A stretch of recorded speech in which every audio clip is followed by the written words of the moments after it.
our featured presenter today, recruiting and corporate hiring consultant, Gary O'Neill. Gary, you now have the floor. Mayan, thanks. Hi, everybody. I'm Gary O'Neill, and I'm here to talk to you today about resumes that rock. This morning I was thinking about, really what is a resume that rocks? Like, really, what does that mean? And, kind of the new conclusion that I came through is that through the entire hiring process, there are a lot of hurdles that you have to get through or that your resume is getting through for you, because your resume is kind of your proxy, right?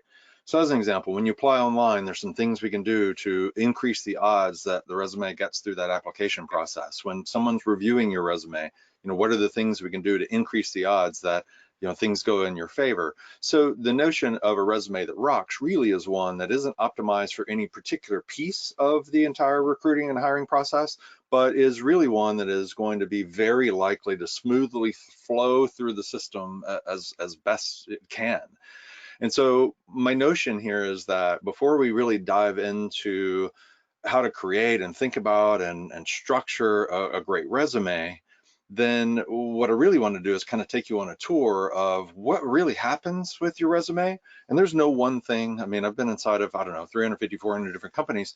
And, from all of that, I can tell you some of the general notions that we can use and kind of the flow that we ought to assume. So we're going to talk about that, because I think that if you understand all the little hurdles that your resume has to get through, then a lot of what I have to suggest to you will make a whole lot more sense. There we go. Did it update my page? Come on, there we go. That's me. If you want to connect with me, find me on LinkedIn, connect with me. That would be awesome.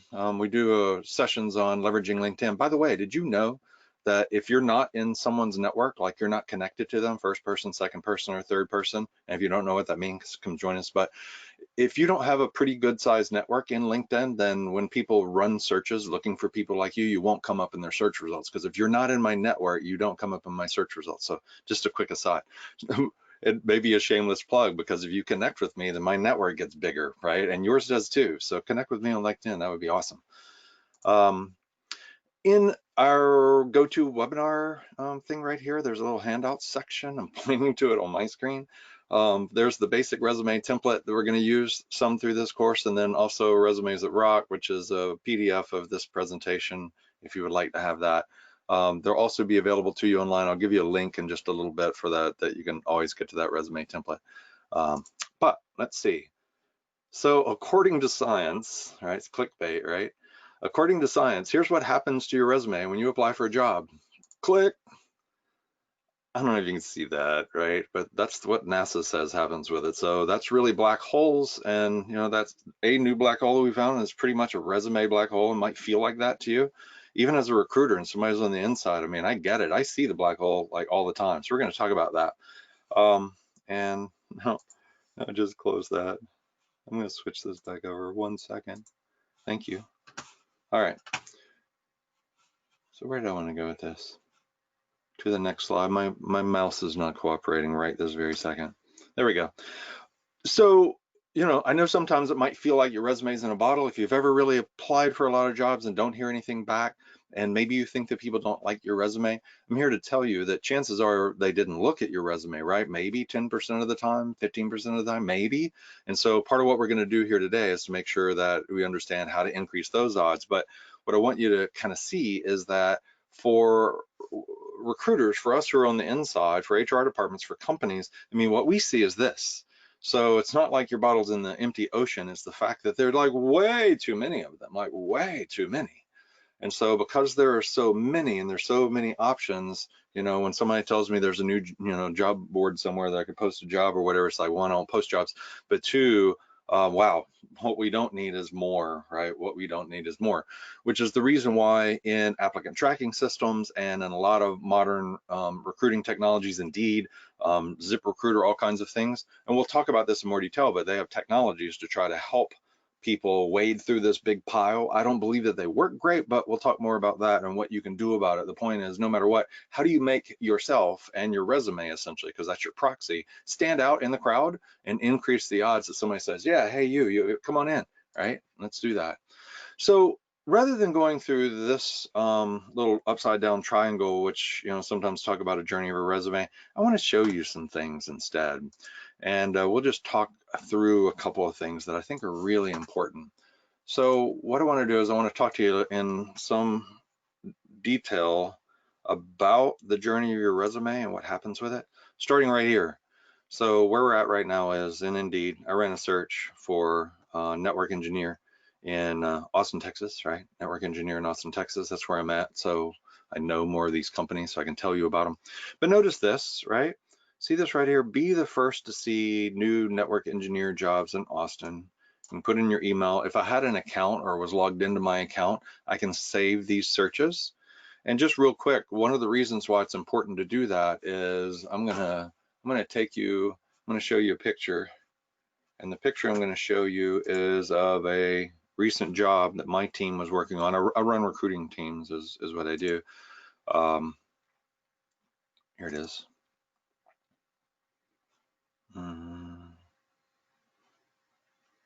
Which one do I want to open it with? Come on. All right. What I'm showing you, thanks for being patient with me. I just got this put together this morning.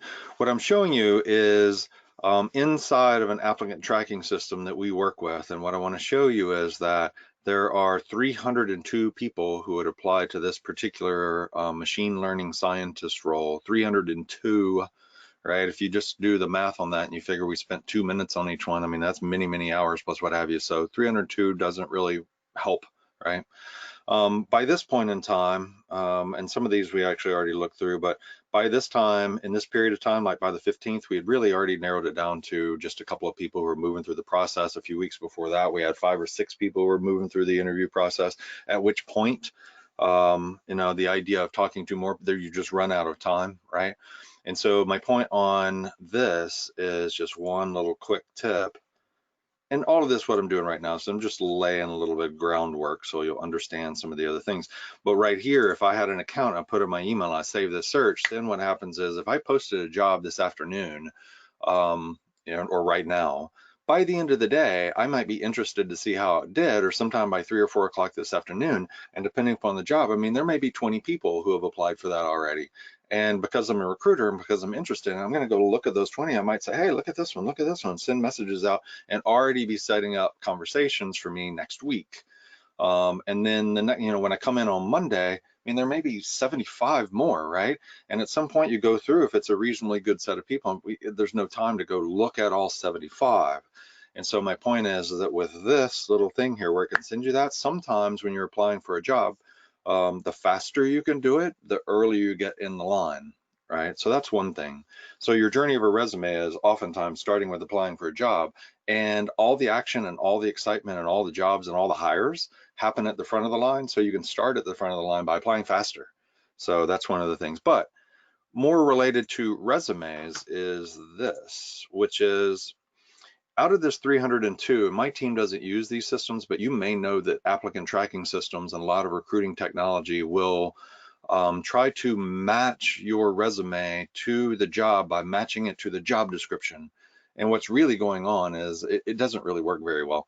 But the idea is, in theory, that if there's more words in your resume, if there are words and phrases in your resume that match the words and phrases in the job description, then you go higher in the list. Does that necessarily mean that you're a better fit or anything? No, not at all. You know, I see people all the time who the job description says like human resources, but the resume says HR, and the job description says international, and the resume says global.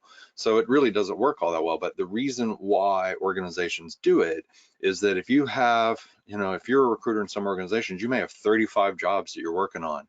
And if all those 35 jobs have 302 people applying for them, you need something to help out. So, because I mean, just do the math. I mean, that's tens of thousands of people, and over the course of a year, it's crazy. So these technologies will see over here on the right, score you based upon how many words in your resume match the words in the job description. So we're going to talk about how to pretty easily and pretty significantly raise your score so that when you do apply for a job online, the idea is be at the front of the line and have a better keyword match. My team happens to not use it because you'll see that it's not even sorted that way. But if my company was using Indeed or ZipRecruiter or have my own applicant tracking system, we can dial that in so they don't even come to us, that if you don't get over a certain score, no one ever even has the chance to look at it. So it's an important piece, and we're going to show you how to do that as we go through this class, right? 1 second. All right, cool. So let me go back over to, not to there. Go back over here. So what we're talking about is the journey of a resume, and I just want to talk to you just a little bit more about this and what happens with your resume and kind of this journey. So the idea is at some point you're either going to apply for a job, and there's this early stage notion of you applied for it, or what's really common these days is that as a recruiting team, then we go out to LinkedIn as our primary place to go. Most all of our recruiters are, and go find you and identify you. But no matter what's going on is that there are long lines, there are applicant systems that are going to try to slice, dice, and sort you by keywords that are in your resume and the rest. And then what often happens at that point in time, it goes into this stage that's in front of you called resume review, which means someone's actually looking at your resume, like a human is actually looking at it. And oftentimes, not all the time, but our assumption, let me just say it this way. If there are multiple stages and multiple hurdles in the recruiting hiring process, what's the most useful assumption that we can make that we can take action against? And so when your resume is finally being reviewed by a person, we don't know who that is. It could be a PhD engineer. It could be the person who really understands the role and really understands how your maybe transitional background could really fit into it, or it may be somebody who hardly has an understanding of what the role is and is simply looking at it off of keywords and things. So the more actionable and better assumption to make is that it's somebody who doesn't really understand the role, wouldn't appreciate your background, but their job is to take, these 100 resumes that made it through the applicant tracking system and look at them and narrow that set of 100 down to a set of 10 that's going to move forward in the process, right? That's really what happens. And so again, the reason why I'm telling you this is that if we look at each one of these hurdles, then when we get to talking about your resume, I think it might make a whole lot more sense, because we got to get through the applicant tracking system. We want to be first in line.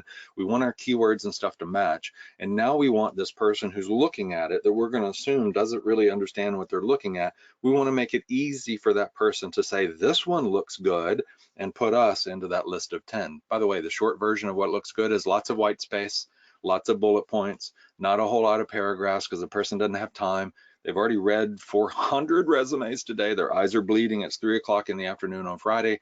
Yeah, nice and clean and simple will never get you kicked out, but crowded and all that kind of stuff will, because there's a person kind of going, oh, I don't like that one, right? I mean, that's really how it goes. So now what happens is, now your resume has made it through several different steps, and it's finally going over to perhaps someone who's one of the interviewers, or if this is a recruiting coordinator, it's going over to one of the senior recruiters to go sit in that pile for a little while, right? Now, those senior recruiters, what they want to do is they want to look at your resume right off the bat. They want to see some of the things that make us go, yeah, this person's really likely. And then they basically mark it as high potential and have somebody do the coordination of a phone call, right?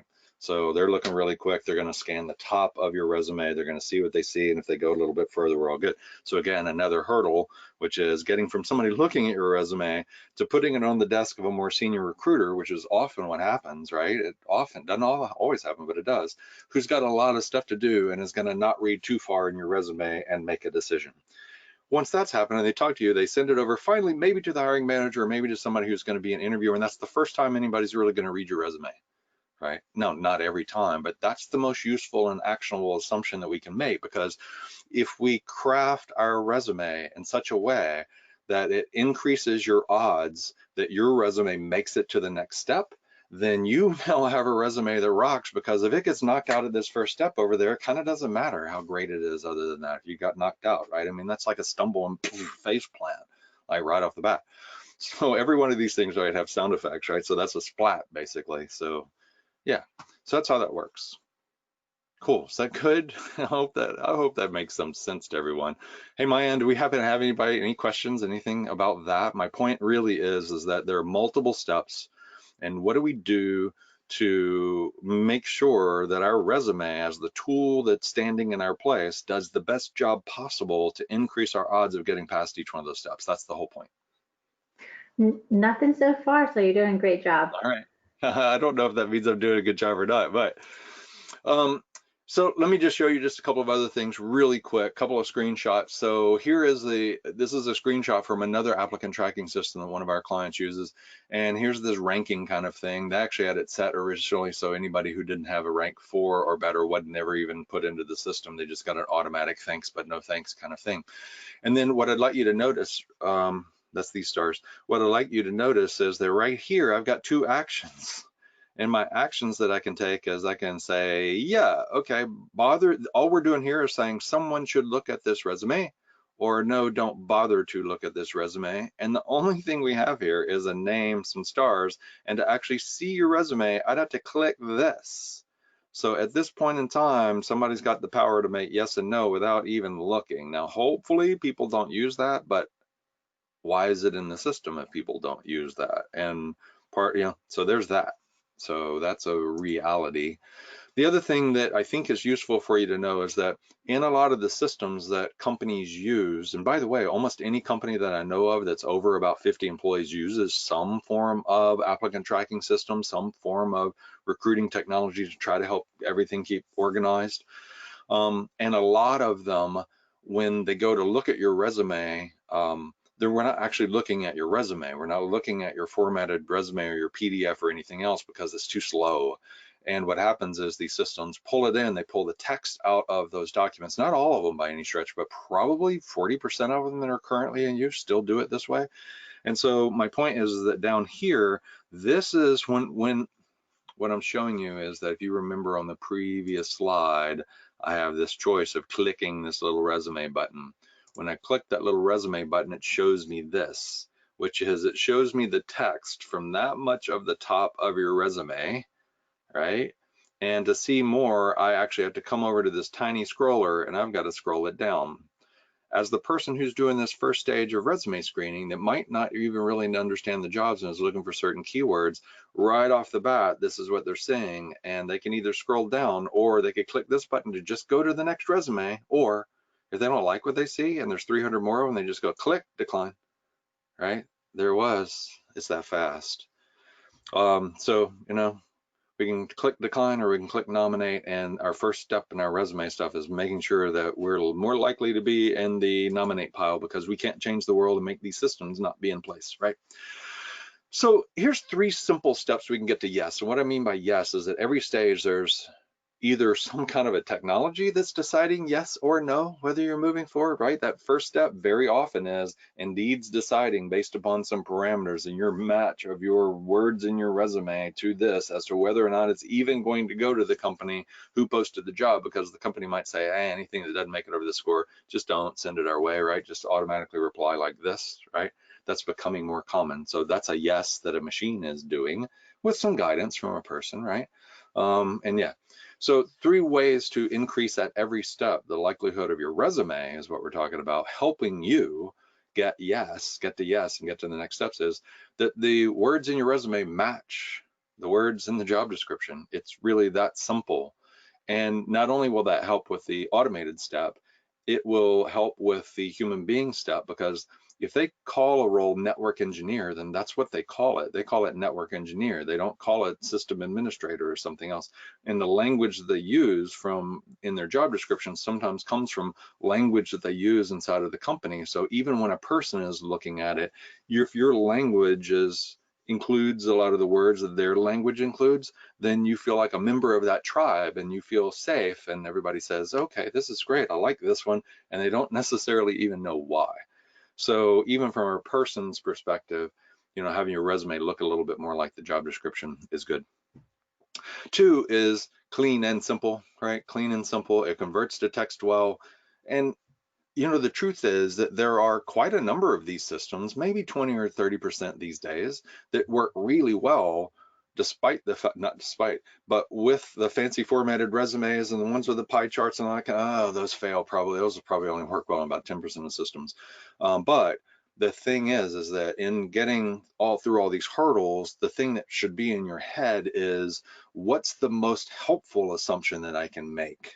And the most helpful assumption that you can make about the technology that your resume is going to be in is that it's simple and it converts it to text, which means that if your resume is clean, lots of white space, it converts to text well, it will work really well in all systems. If your resume has charts and graphs and even tables and things like that, it'll work pretty well in 30 or 40% of them, but there's 60% of them that what's going to happen is it's going to be garbled when they're looking at it in that text-based kind of form. So to get to yes, clean and simple text, clean and simple resume, lots of bullet points, lots of white space, makes things move better. And final point on that is that if you had a really fancy resume and it made it through the hurdles, if you created a really clean, nice text version, it would too. Like, there probably is not a time that your really fancy version made it through further than your not really fancy version. It'd be rare, right? Most of the time it won't make any difference. And the third thing is, so, three things: words match, and then clean and simple, just clean and simple, just clean and simple, right? Just do that.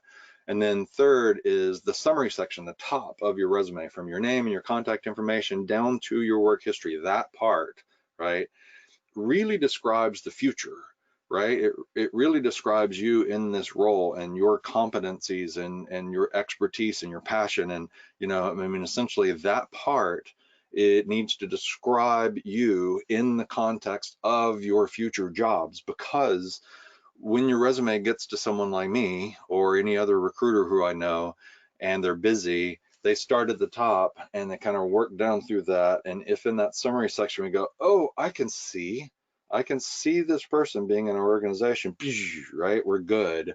But if we don't see that at the top, it's not going to move on to your work history, kind of, it's done. So really the summary section needs to stand alone. Let your work history do your experience, whatever you're going to call that section, let that tell the story of your past, and let that tell, bring you from the bottom of your resume up to the present.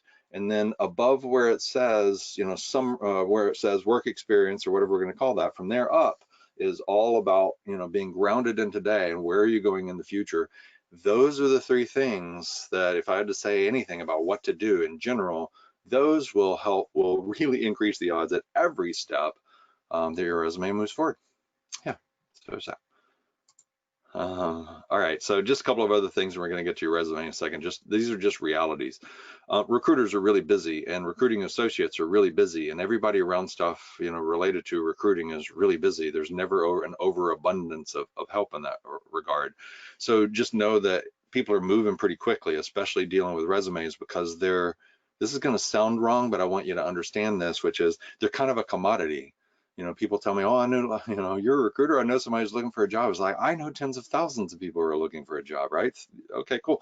Can I send you, right? Oh yeah, sure, send them my way, awesome, right?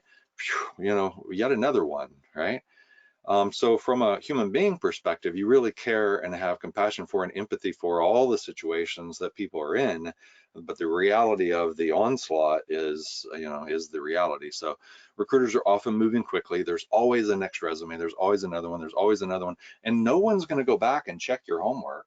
So that person who doesn't really understand the role and doesn't really understand that and has to narrow a pile of 100 resumes down to 10, no one's going to go check the other 90, although they may be sweating and they're probably trying to do a good job. What's really going to happen is they're going to say, oh, I like this one, I like this one, I like this one. And sometimes that's because of the formatting, right? I like them. And when they move them forward, success is somebody going, hey, this is a really nice looking set of resumes. Okay, great. What was left in the other 90%? Nobody ever knows.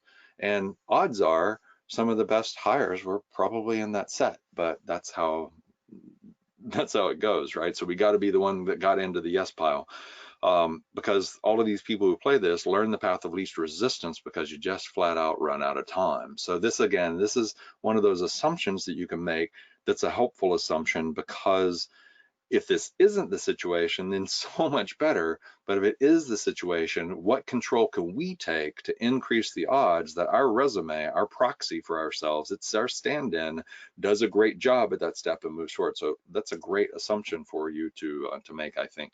we've already talked about this, junior recruiter and admins and stuff, because when you apply for a job, let's say on Indeed, who does that go to, right? Who does it go to?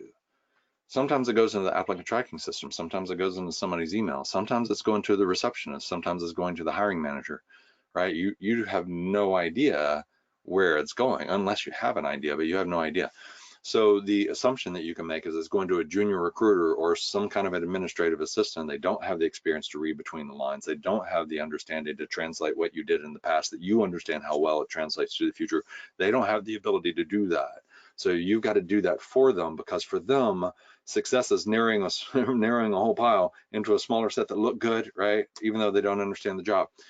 Hiring managers, on the other hand, and I promise I think we're talking about resumes. It may not feel like it. I just want you to understand this is all the times that people are making judgments and discriminations and decisions about your future based upon what they see on this piece of paper called, or black pixels on white screen called, a resume.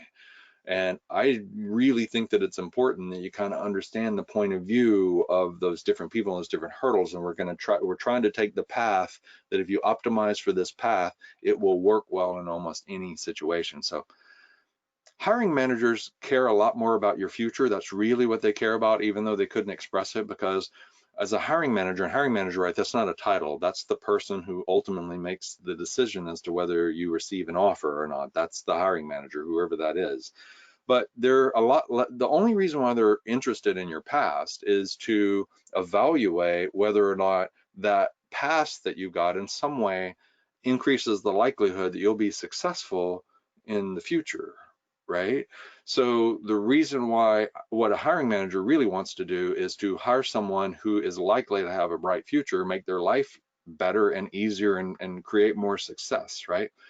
So what happens is that when we talk about hiring managers really want to see someone who there's high likelihood they're going to be successful in the future, they start at the top of your, actually it starts with the file name, right? It starts with the file name.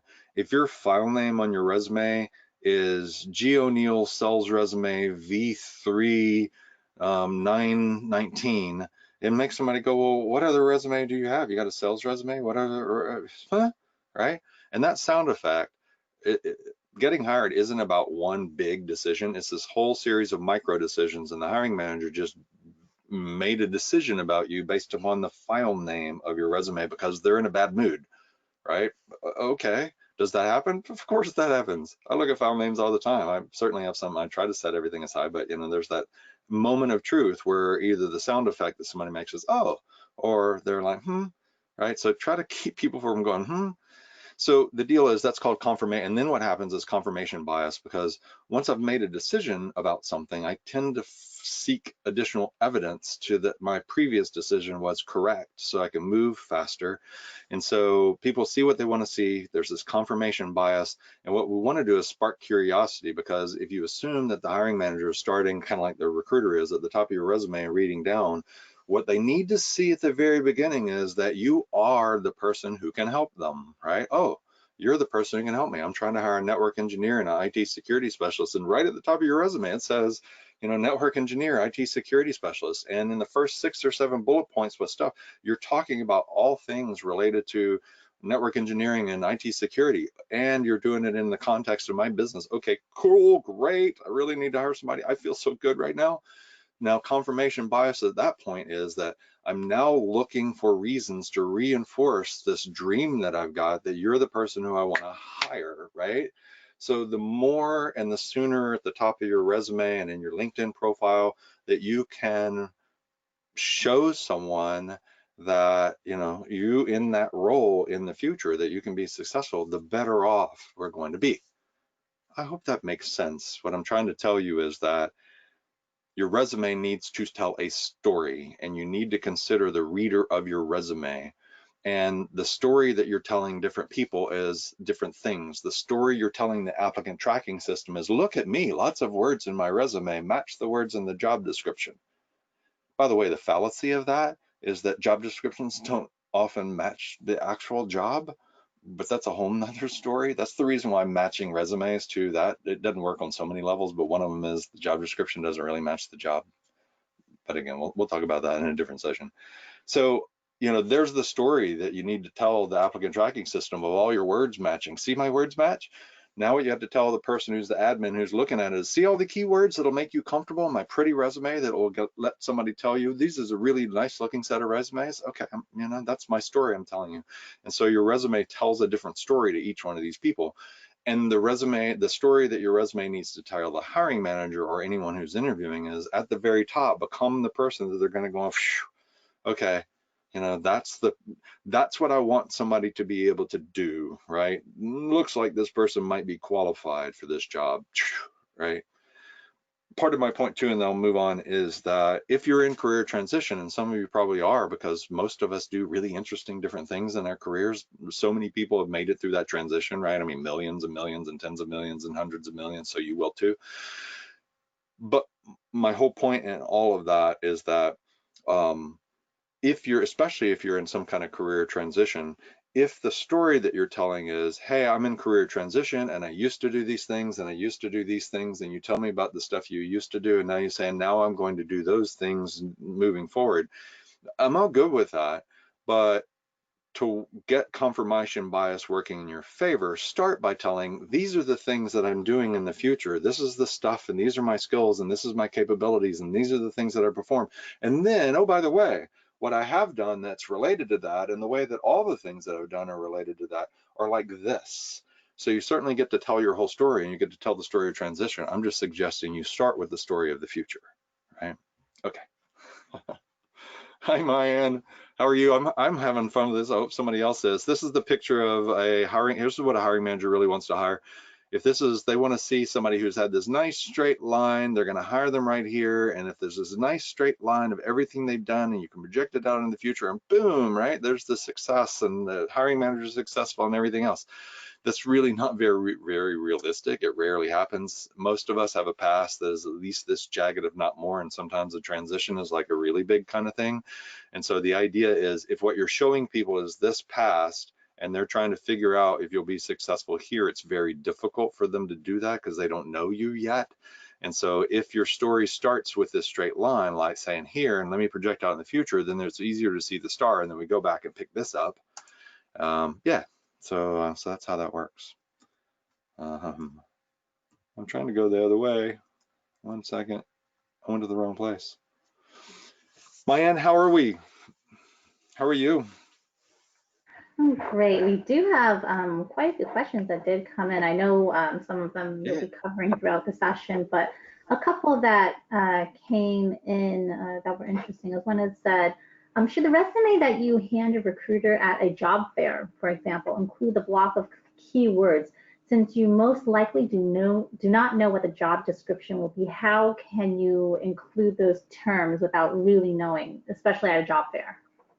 Well, I mean, there are going to be those words and those phrases that are related to the things that you actually do and the problems that you can actually solve and the capabilities you actually have. And so all of those will be in your resume no matter what. So if you're in technologies, it means there's the conversations around Cisco and Microsoft and those kinds of things, or you know, whatever the protocols are, whatever it is that someone who hires for the kind of roles that make sense for you are going to look for.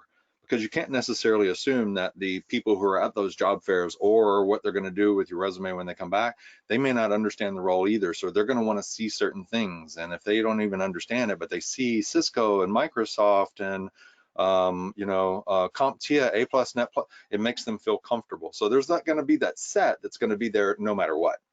And then what'll happen in your resume is that as you're applying for or somehow getting your resume in front of people that you know more about their situation, then you can use the words that are out of their environment, the words that are out of their job description, to put some of those in. Some you'll actually replace in your resume where you can. That's if it's a really important job, because it's some real work to do that. But the short version that I'll show you in a little bit is that you can just copy and paste some of the words that appear most frequently in the job description into the bottom part of your summary and down at the very bottom of your resume. So they're kind of different things. At a job fair, put the ones that are, think about it this way. When you go to a job fair, there's a person who's, if you're lucky, is going to look at your resume They may not know the job, but they know some of the keywords that are common with regard to that job, and they need to and want to see those. So that's what I would do for a job fair. It's kind of the same version of your resume that you'll have on LinkedIn, if you will. It's kind of the standing all the time version. Okay, great. Another question is, again, I think we'll cover this later on as well, as how do I handle my LinkedIn profile when I have skills and experience for 3 different job classifications? And same would go on a resume, for example, business analyst, IT compliance, security, and project management. How Right. can I reconcile all of those different skills? So I've got a couple of things to say about that. And one of them is that if you join us for effective job search strategies, we kind of go into this one a lot. But here's the deal. If your primary, back up a step, you may not know that the majority of all transactions called hires, right? Someone gets hired, didn't have anything to do with responding to a job that was posted online. Nobody knows the exact numbers, but estimates range from 15, 18%. It's kind of what everybody kind of believes. And my personal experience with the teams that I run and the companies I work with is less than 10% of all hires happen as a result of anybody applying for a job. So it starts with that kind of notion that if what you're going to do, and join us for effective job search strategies, one of the most effective ways to go to market and to essentially go find a great job is actually to target specific companies and people and identify those people who have the problems that you solve. So where I'm going with that is that in general, you're going to do yourself a service if you have a background such that you could do some really radical different things, then you'd probably be better off picking one and pick the one that you really want to focus on, the one where you could make the most difference, the one that you feel best about, and that's probably your best strategy. Now, if we move away from strategy and now what's the tactics, right? If we don't want to do that, the tactics are, it becomes a little bit tough, except for the fact that almost any role, like in the role that I do, if I had project management stuff that I could point to, maybe it's helpful. It just becomes challenging when you're not at least reasonably targeted about the roles that make sense for you.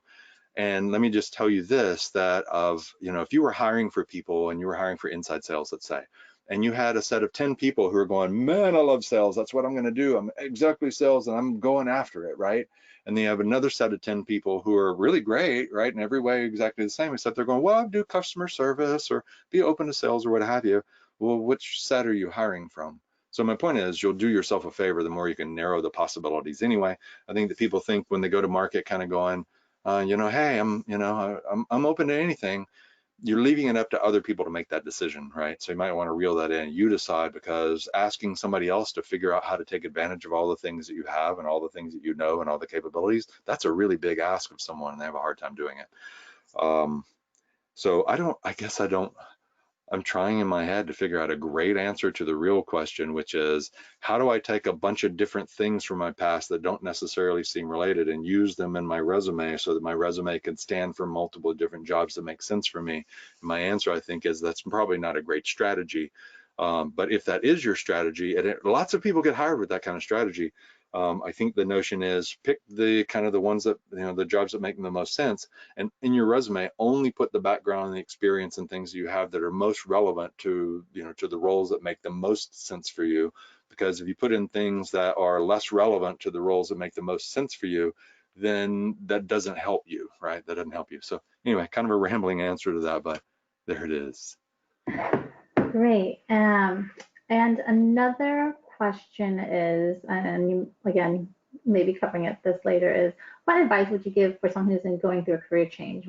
How would you go about writing and crafting your resume to show that? And I know you'll probably be covering things about, Oh how yeah, to it's a handle great gaps question, and but I things can like give, that. yeah, I can give you kind of an overview answer, and we're going to dive into that in just a bit.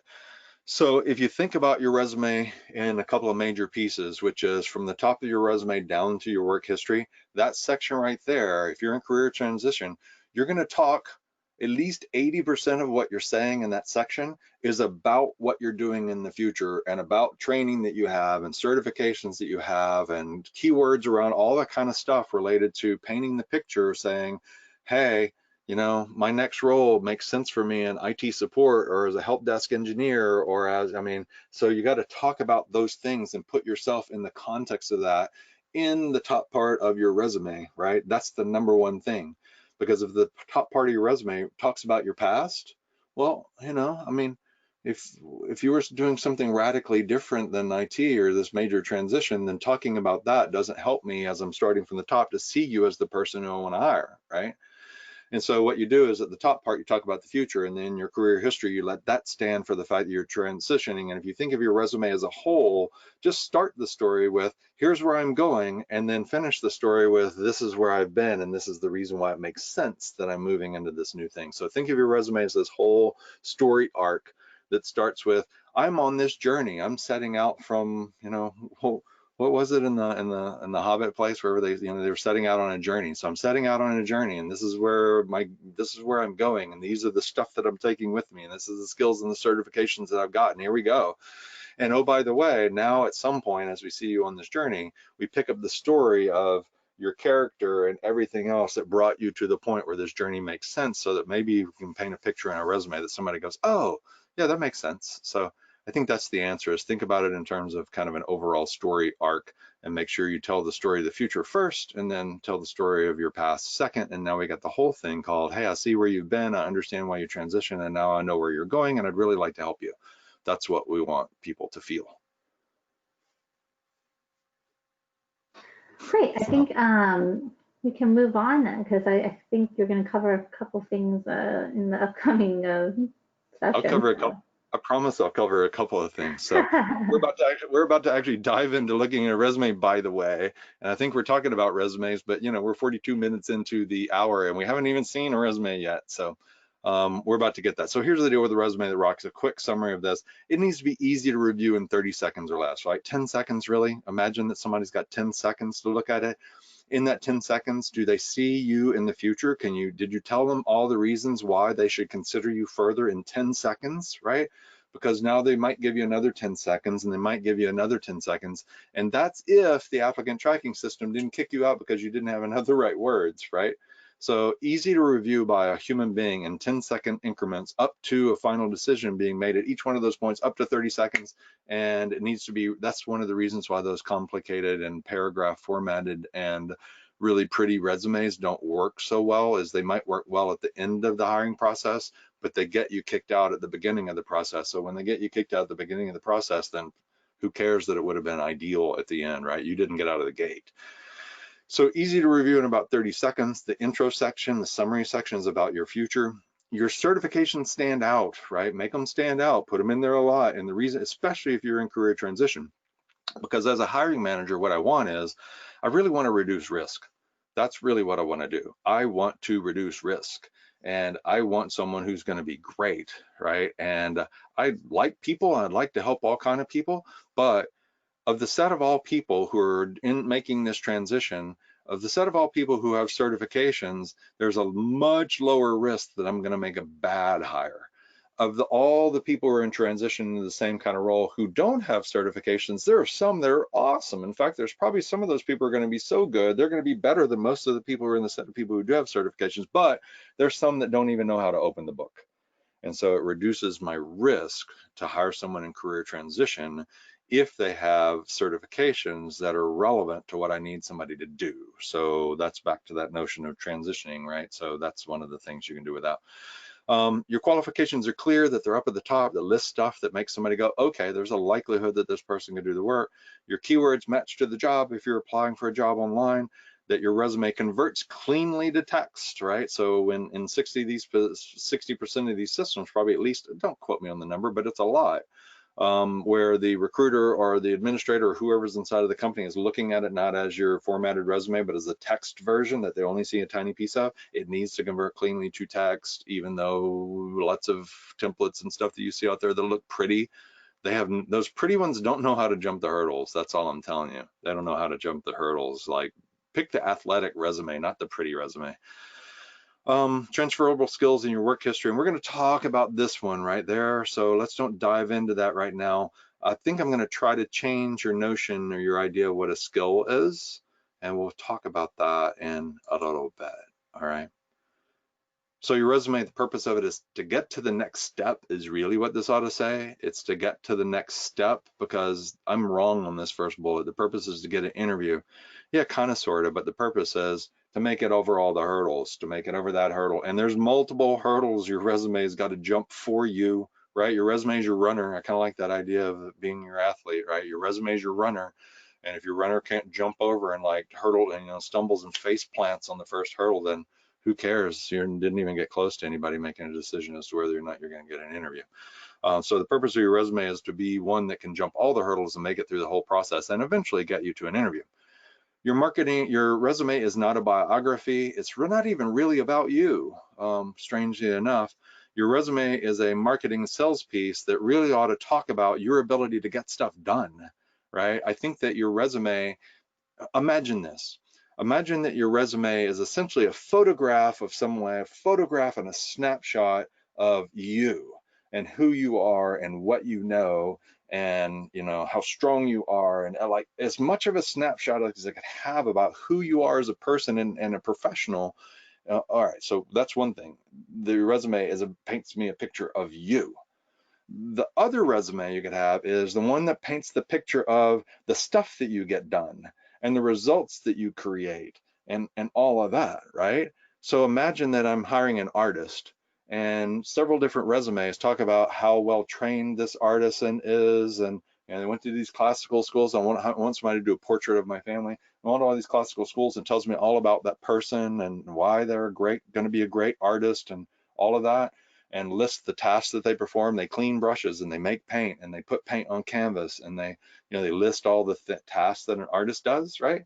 And then you have another set of artists that what you get is their portfolio, and you get to see their pictures, the paintings that they did. And you go, oh, I like that one. Oh, I don't like that one at all. But yet did the same things and they have the same background and the rest. My point is that your resume is a marketing and a sales piece that needs to tell your story, and it needs to run fast, and it needs to jump all the hurdles as it's telling the story. So it is not a biography, right? Biographies are really kind of boring. And if it were a biography, it needs to be a biography of the things that were accomplished and the things that were better, and less of a biography about you, right? So I promise you, let me put it in this context. I'm just going to sidebar for just a second. Imagine that. So my sidebar is that there's so much advice about resumes, so much, right? We'll debunk some of those myths. As an example, you ever heard the myth about your resume shouldn't be more than 2 pages? Really? That's really not right. We'll talk about that later. But the thing is that oh, I forgot what to tell you in the sidebar. It's just not about, it's kind of not about you. The best resumes aren't about you. The best resumes are about your work, right? I mean, you're in the context of that because I want to go, wow, you did that and you made that statue. Dang, I want to work with you. So the more it's about the work and what gets achieved in the past and in the future, the better off you are, the less it's about you. Your resume is not a history lesson. It's really not. In fact, most of what you did in the past is not very relevant to where it is you're going in the future. So what you did in the past that's relevant, we're going to move forward. That stuff that you did in the past that's not relevant doesn't matter anymore. Super simple example for me is that I was a software engineer at the beginning of my career. 95% of my time was like working with teams on writing code. The other 5% of about, maybe 2% of that was actually hiring some people and doing some performance reviews on some people. But if I had a resume and I was talking about that period of time, I probably wouldn't even say software engineer. I would say team lead, and I would only talk about building teams and mentoring people and doing career what do you call it, job evaluations and things like that, because it's the only thing that I did back then that's relevant to what I do today. And I probably wouldn't even let somebody know I was a software engineer, right? Because it doesn't help me. Actually, my role probably does, but it's all about, does it help someone see you as being successful in your future? And if that thing in your resume that you're debating whether you put it in there, the question always is, will this help someone better see me as successful in the role that I'm trying to get into? And if the answer isn't clearly yes, this will help them see me as being successful at the role that I'm moving into or transitioning into or that I want, right? If the answer is yes, put it in there. If the answer is I'm not sure, don't. I mean, don't put it in there. So it's not a legal document. I told you just a minute ago, I wouldn't even put the title software engineer. I don't even remember what my real title was, but it kind of doesn't matter because this is not a legal document. It's not. So it's a storytelling piece is really what it is. It's a narrative about, you know, about your ability to tell your story. All right, clean, simple, commercial. How many times do we have to say that? Here's the deal with, so now we're going to switch into actually creating a resume. I believe that. So here's the deal. What I'm going to try to do is to walk you through the steps that I would take if I was writing my own resume, which by the way would be really hard, right? I get it. It's kind of hard to do.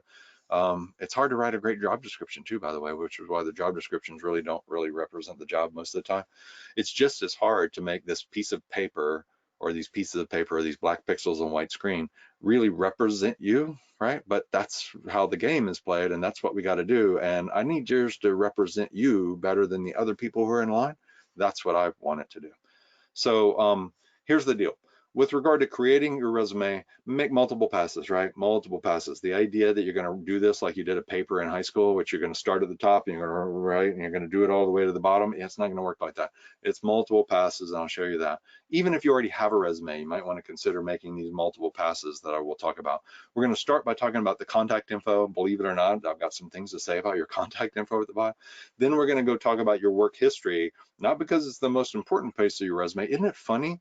It's not the most important part of your resume, but it certainly takes up generally the most space. I don't even know what to think about that. That's just a Then we'll talk about the education section because that's really easy to talk about.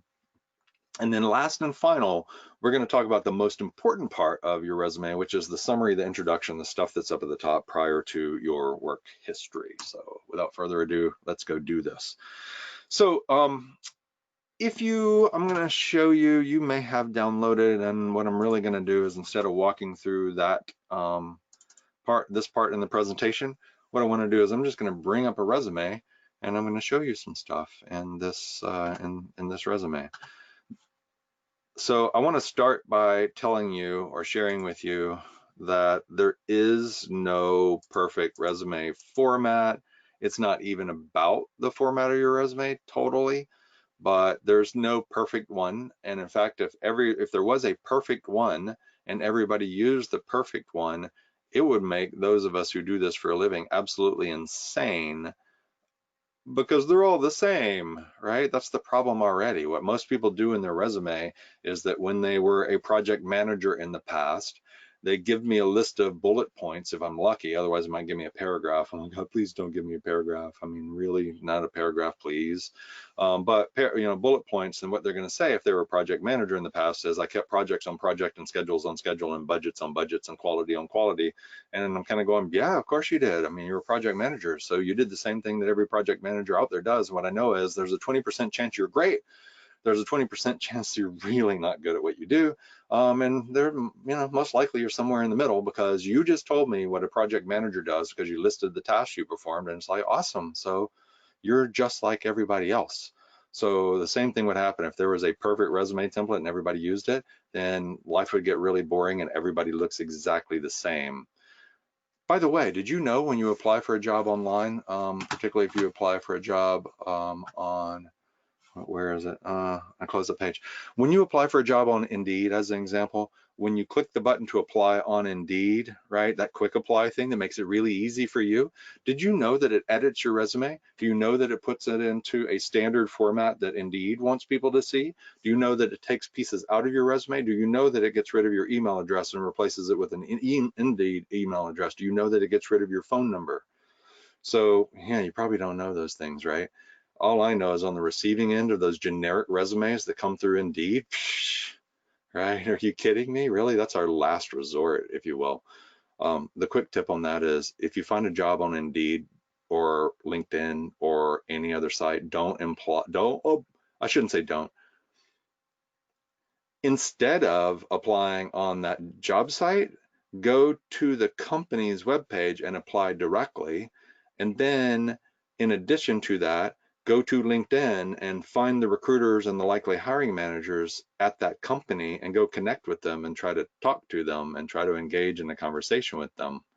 So you can't always do that, but that's what you need to do, because otherwise these systems, they slice and dice you. They put your thing, they may not even send it over to anybody. You don't know where it is. So my point is, again, join us for effective job search strategies, and we'll tell you how to take more control over your job search. We were supposed to be talking about this section of your resume, and somehow I got all that down that path. I hope that was meaningful for you. So here's the deal. You're going to have your first name and your last name here. A couple of really simple things. It drives us crazy as recruiters that people use all caps, right? And the reason why it makes us crazy as in all caps is that when I go to my applicant tracking system, I had like 4 this morning that I put in an applicant tracking system. They're all uppercase. And now on a list, it screams on a report, and there's these big caps. So when you put your name in all capitals, then it goes into my system in all capitals. Please don't do that, please. We really like it a whole lot more. And in the scheme, and every recruiter feels that way, right? All of us do. I don't know why the systems don't change it for us automatically, by the way. But, in the scheme of, like I told you, it's not just one big decision, it's this whole series of micro decisions. So that thing of seeing your name in all caps is like, right? Right? Don't make people do that. So here's what I know. No one will go, if your resume isn't in all caps. There's plenty of people who will if it's in all caps. So don't put your name in all caps. The other thing to don't do with your name is, I see people who, they would do this, and I don't know why. G space A space R space Y, right? O space apostrophe. Yeah, so now in my applicant tracking system, your first name is G and your last name is A. So yeah, like don't. So yeah, so there's that. The other thing that you need to do right here is put in, this is not a legal document, put in the thing you want to be called. If you want to be called Bill Smith, put in Bill Smith, don't put William, right? I mean, there's no need for that. And if you have like acronyms at the end of your name, unless the reader is really likely to know what those things are, whatever those things you want to list in terms of certifications, unless the reader is very likely to know them, then you put something on there that doesn't make sense to them, and something not making sense is a right? So unless everyone reading your resume will know what those things are, I know you're proud of them, but they're not helping you if those things out by the side of your name aren't relevant to the person who's reading it, because everything that's non-relevant to the reader at that period in time, the sound effect is right? So just don't have that stuff in there. So put your first name and your last name. It doesn't have to be your, please put in the name you want to be called, not the name that's your legal name, right? What do you want me to call you? If your name is difficult to pronounce, please put the pronunciation. You can put it out here in that. I have caught recruiters on my team, that's not cool, not making a phone call because they don't know who to ask for, because they don't know how to pronounce your name. And that sounds ridiculous, but there are thousands of people not getting a call today that otherwise would have gotten called about a job that they applied for, because the person on the other end of the phone is embarrassed because they don't know how to pronounce somebody's name. So if it's difficult at all, put the pronunciation out here. Why not? It'll make somebody more comfortable, and they'll go, hey, that's kind of cool. I've never seen that before. So you just let that person have an aha moment, which is delightful for people, by the way. People like to learn things, and they like to see things they haven't seen before. So give them that experience. City, state, and zip. I do not need your street address. I mean, don't put that on there. Nobody needs it on there. It's really old school to put that on there. And some people will go Google and street map your place. So I just don't need it. So anything that is on your resume that isn't needed makes your resume worse. So every word, every phrase, every line makes your resume better or makes your resume worse. Your street address makes your resume worse. So city, state, and zip, please. Just know too that this is, yeah, never mind. So phone number, one phone number, not 2 phone numbers. If you give me 2 different phone numbers, I'm only dialing one anyway. So just 1 phone number, please.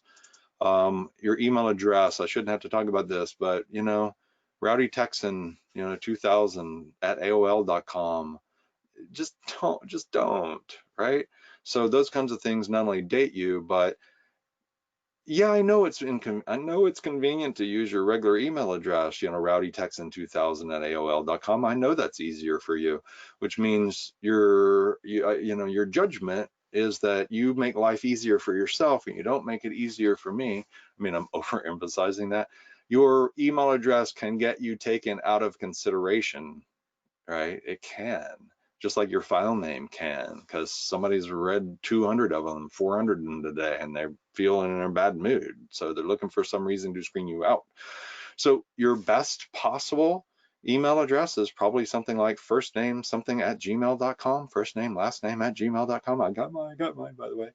But something that's very professional, something that's, especially if you're in transition into technology, I promise you that an Earthlink email address, earthlink.net, AOL.com, even Hotmail kind of thing, people will go, what?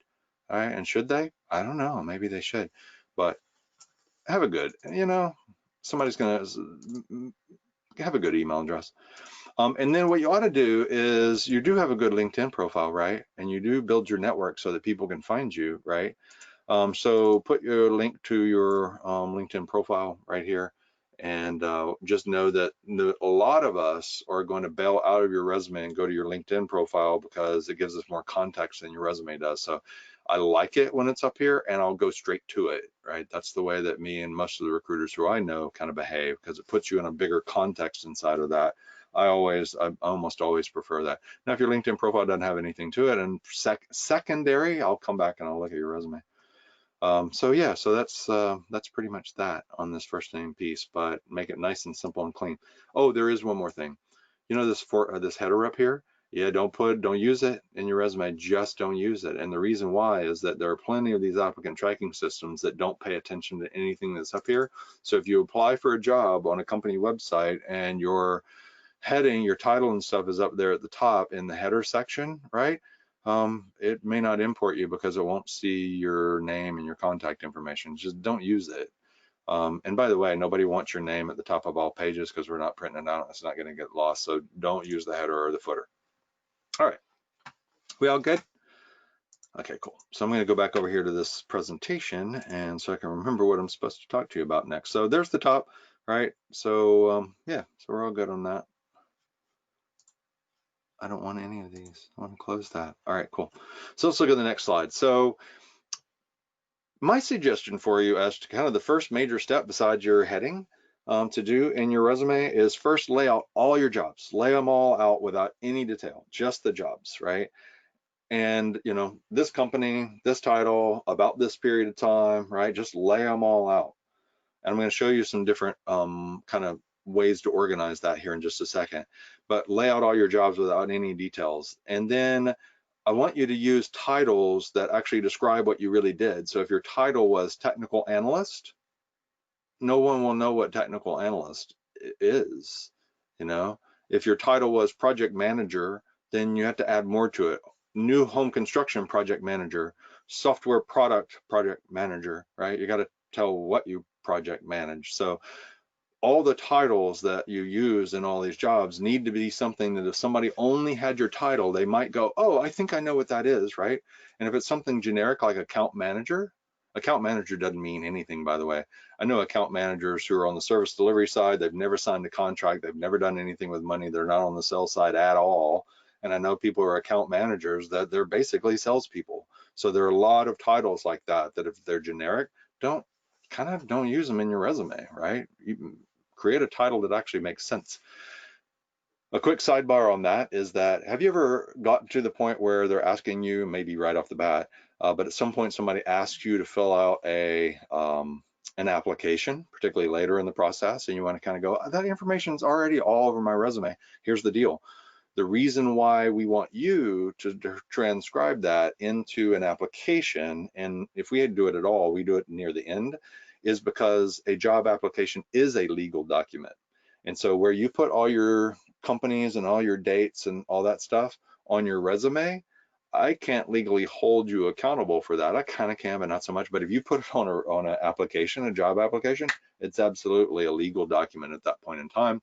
I might use it to go do some background checks and the rest. And at that point in time, it's probably better to put the title that you actually held as opposed. So I'm trying to tell you there's a dramatic difference between your resume and a job application in the sense that the job application, you can put your full name, your legal name, right? Put William Smith, don't put Bill, right? That's because that's a legal document. Your resume is a marketing document. It's a sales piece. So where you're going through this, lay out your jobs, put in titles that describe what you really did, and also use months in your dates. And the reason why you want to use months in your dates is that human nature is that we fill in gaps in information with negative assumptions. You know, if you're if you're the parent or guardian of a kid who's supposed to be home at 11 o'clock and it's 12:30 and you can't get a hold of them or whatever it is, what kind of assumptions are you making, right? Negative assumptions or positive assumptions? We all fill in, because it's safer as a person, we fill in gaps in information with negative assumptions. So we do the same thing with gaps in your resume. And then those of us who are in the business know that the way that you're going to hide gaps in your resumes is you're going to take the months off. And so I see resumes that say 2011 to 2012, and I will literally in an interview just say, if your name is Joe, hey Joe, so you were over at XYZ company for what, 2 days, best I could figure? So what was that? Ended December the 31st of 2011 through January 1st on 2012. I've never seen somebody get terminated so fast ever. How'd you do that? I'm impressed.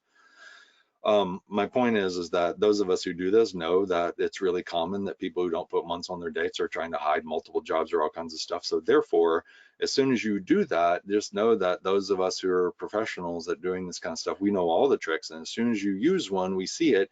And if you don't put months on your dates, we're assuming that there's probably missing jobs there, even if there's not. So yeah, don't do that. So put months in your dates.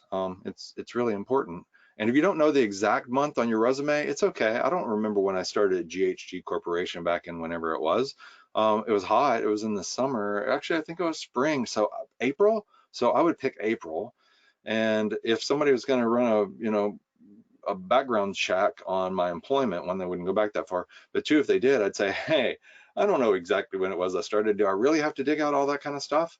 And that's the legal document that they're going to work off of. So put months in your dates. Let me show you this resume template again real quick. All right, so we're going to skip this whole section. See this, all of this, we're going to skip this for now. And all of this, by the way, from here, from professional experience on up, this is the most important part of your resume. That's the reason why we're going to come back and we're going to talk about it later. But we're going to drop down to this section. I first want to show you a couple of different ways. Well, yeah. So if it were me, what I would do is I would just take this right there. I'm going to copy that. I'm literally going to put in some space right there just to push all that stuff down. And I'm going to go through and I'm going to do that. Actually, let me get rid of this.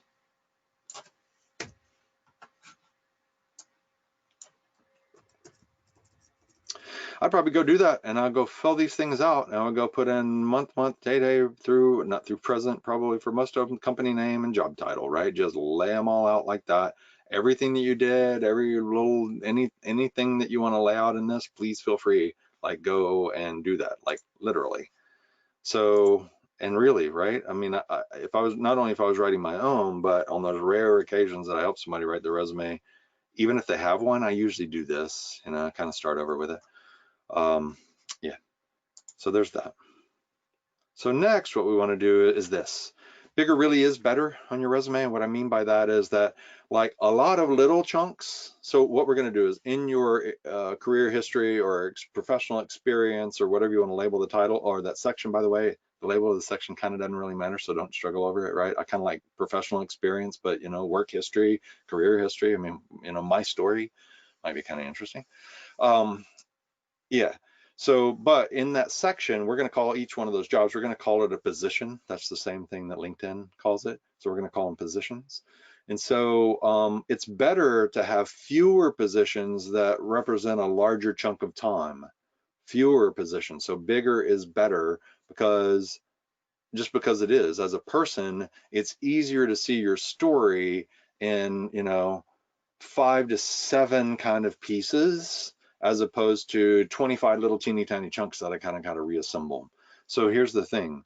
So you can group promotions. And what I mean by that is that if you were somewhere and you started as receptionist and then you became administrative assistant within a year and a half or two, and then you become office manager, right?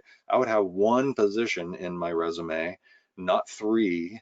And on that, under the title field, and I'll show you in a second, instead of saying, one of them would be, receptionist, and then the next one on administrative assistant, which you did a lot of the same things, and then the next one office manager, which is you did kind of more of the same things and it just took up this much space. Collapse it all into one, and in that title field, you'll say office manager, and then some separator, administrative assistant, and then receptionist. And then the first bullet point under that, you're going to say, was promoted from receptionist, was promoted to office manager, because you want that first. Promoted to office manager after 3.5 years of being a receptionist and administrative assistant, and prior to that a receptionist. So collapse promotions together into one thing, because anytime you can group things into groups, it's better. By the way, one of the reasons why when I do the evaluation of what's better, and I don't want to get crude, but the way that I make my living and the way that my teams make their living is because people get hired.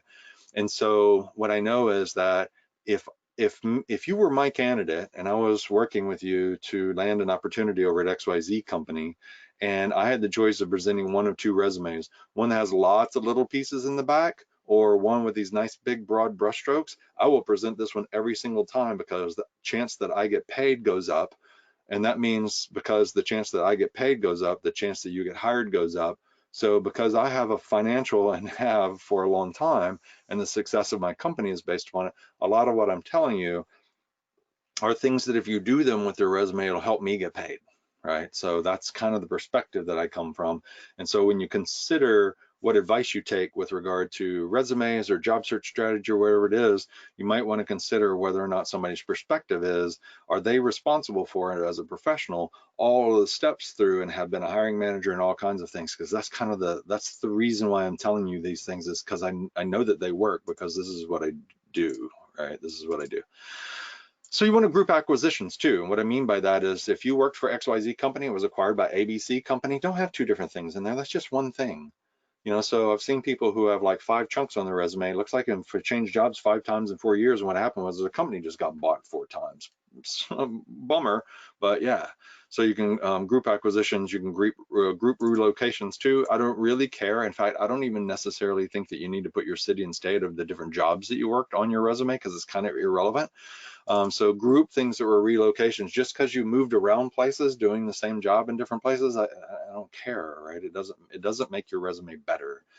So here's a simple example of that, which is from 5/9 through present, Acme Incorporated. Here's an acquisition, previously XYZ Corp.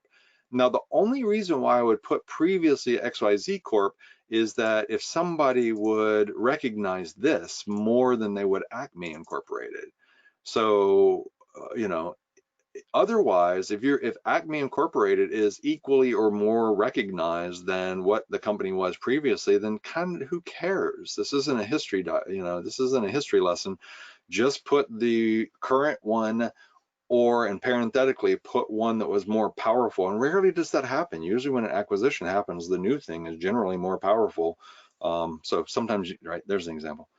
And here's an example of the same one that I told you a while ago, which is, if this is the top that says from this date to this date with that company, previously this one, office manager, administrative receptionist, that pretty much tells the story. So I would create a whole list of these now. So what we're doing is lay out your jobs without any detail, use titles that actually described what you actually did, and you can actually use multiple titles. It doesn't have to be one.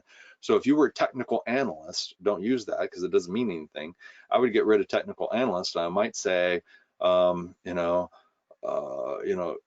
network engineer and help desk, analyst, and Microsoft Systems Administrator, or whatever it was, like the scope of the things that you did and those different titles. You can use multiple ones. There's no reason why you can't. So yeah. All right. Where are we going with this? Bigger is better. Group those things. So here's where we're at now. So in your resume, you'd have a really nice set of jobs that are laid out with months and your dates. You grouped them together, as many as you can. You put the titles that made sense. You group promotions, you grouped acquisitions, all those kinds of things. So you have these bigger chunks. Now, if there are gaps in there, then this is what you do with gaps in employment, right? Because people fill in gaps with negative assumption, then don't have a gap.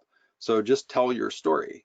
So your story might be family caregiver, right? Your story might be, whatever your story is, it might be, laid off during this. It might be career transition and going to new horizons and getting these certifications. So whatever your story is, short, sweet, and to the point, put it in your resume, right? So your resume and your history, and that's the reason why I don't love it being work history, is your professional experiences, that there was this gap in your employment. That is your experience. And so tell me about that gap. And of course, you want to put it in the most positive light. You don't want to say, you don't want to be needy isn't pretty. So don't be needy in the gap or complain in the gap. But something like this, how about this one? 5-9 through 8-9, job transition. Laid off as part of a group of 30 due to Acme downsizing, continued education, prepare to CompTIA A+ certification. There you go. If you put in this period of time through that period of time, family caregiver, no one will ask you a question, and they'll have empathy for you. You could, even if it was a medical thing that had to do with you on your resume, you don't have to say it was yours. You could just say, family, family medical, family medical leave. Okay, cool. I don't have to know that it was you. You are part of your family, even if you're a family of one, right? But my point is that if you have gaps in your employment on your resume, you're better off filling it in. If you had a period of time where you just had a bunch of different odd jobs and not just one thing, don't list them all, just that's one period of time. And you'd say from this period of time to this period of time, a variety of different jobs, right? Including this one, this one, this one, and this one, right? That's all you got to do. Just tell me your story. So pretend like it's not a resume. Pretend like you're just telling somebody, hey, here's what was going on in here. And by the way, it was just some jobs I did for a period of time, and a couple of them were this one and a couple of them were that one. You wouldn't even have to list them specifically. I did some work in retail, mowed some lawns, I did, whatever it is, just tell your story. So that's what you do with gaps in employment. Some of them are harder to explain than others, but you kind of got to just find a way to explain them, because having them not there means that I'm making negative assumptions anyway. So the truth is usually much better than the negative assumption that somebody's filling in. All right. So now we got all these jobs laid out. Let me do one other thing. Mayan, do we have questions? Do I need to pause? Because I want to show one other thing before we move on to this other section. How are we doing? We do have quite a few questions that came in. So I'll go through some of them quickly. I mean, you've been answering some of them as you've been going through, but one was mainly to you, I think. It says, what are you, Gary, looking for in a resume? Point blank. Is it to the point, short, and higher life skill set? What are you looking for when it comes to resume building? Yeah, so the simple answer is I'm looking for a resume that tells your story, right? I'm looking for, I think of it in 3 terms. I look for qualified, interested, and available, which is qualified is there a reason to believe you have the ability to do this work? Interested is there a reason to believe that somehow this role is going to make a difference in your life, and that the path you've been on and the path we need you to be on, right? Does that align, right? Is there alignment in that? That's kind of what I mean by interested. And that means, are we interested in you too? Because it all comes down to this, which is, if the path you've been on and the path you've chosen for yourself in the future and are telling me about, if those align with the needs of our organization and will help you, then we're both interested, right? So qualified, is there reason to believe you could do the work? Is there reason to believe you'd be motivated to do the work? And then available is there reason to believe that at this stage in your career and where your location is and where our compensation expectations are, that this even makes sense to do? Because this job is like 45 miles from where you live, and unless you're relocating, that just doesn't make sense. So it's all about QIA. Are you qualified? Is there reason to believe that this makes sense for you, that you would be interested and we'd be interested in you? And is there reason to believe that all the logistics and all the stuff called that makes it available is going to be? That's what I look for. And then what I also look for is a resume that isn't the same as every single one, because if you just give me a list of bullet points under each one of your things that describes, like, you're a project manager, so you tell me what project managers do. You're an accountant and you just tell me what accountants do.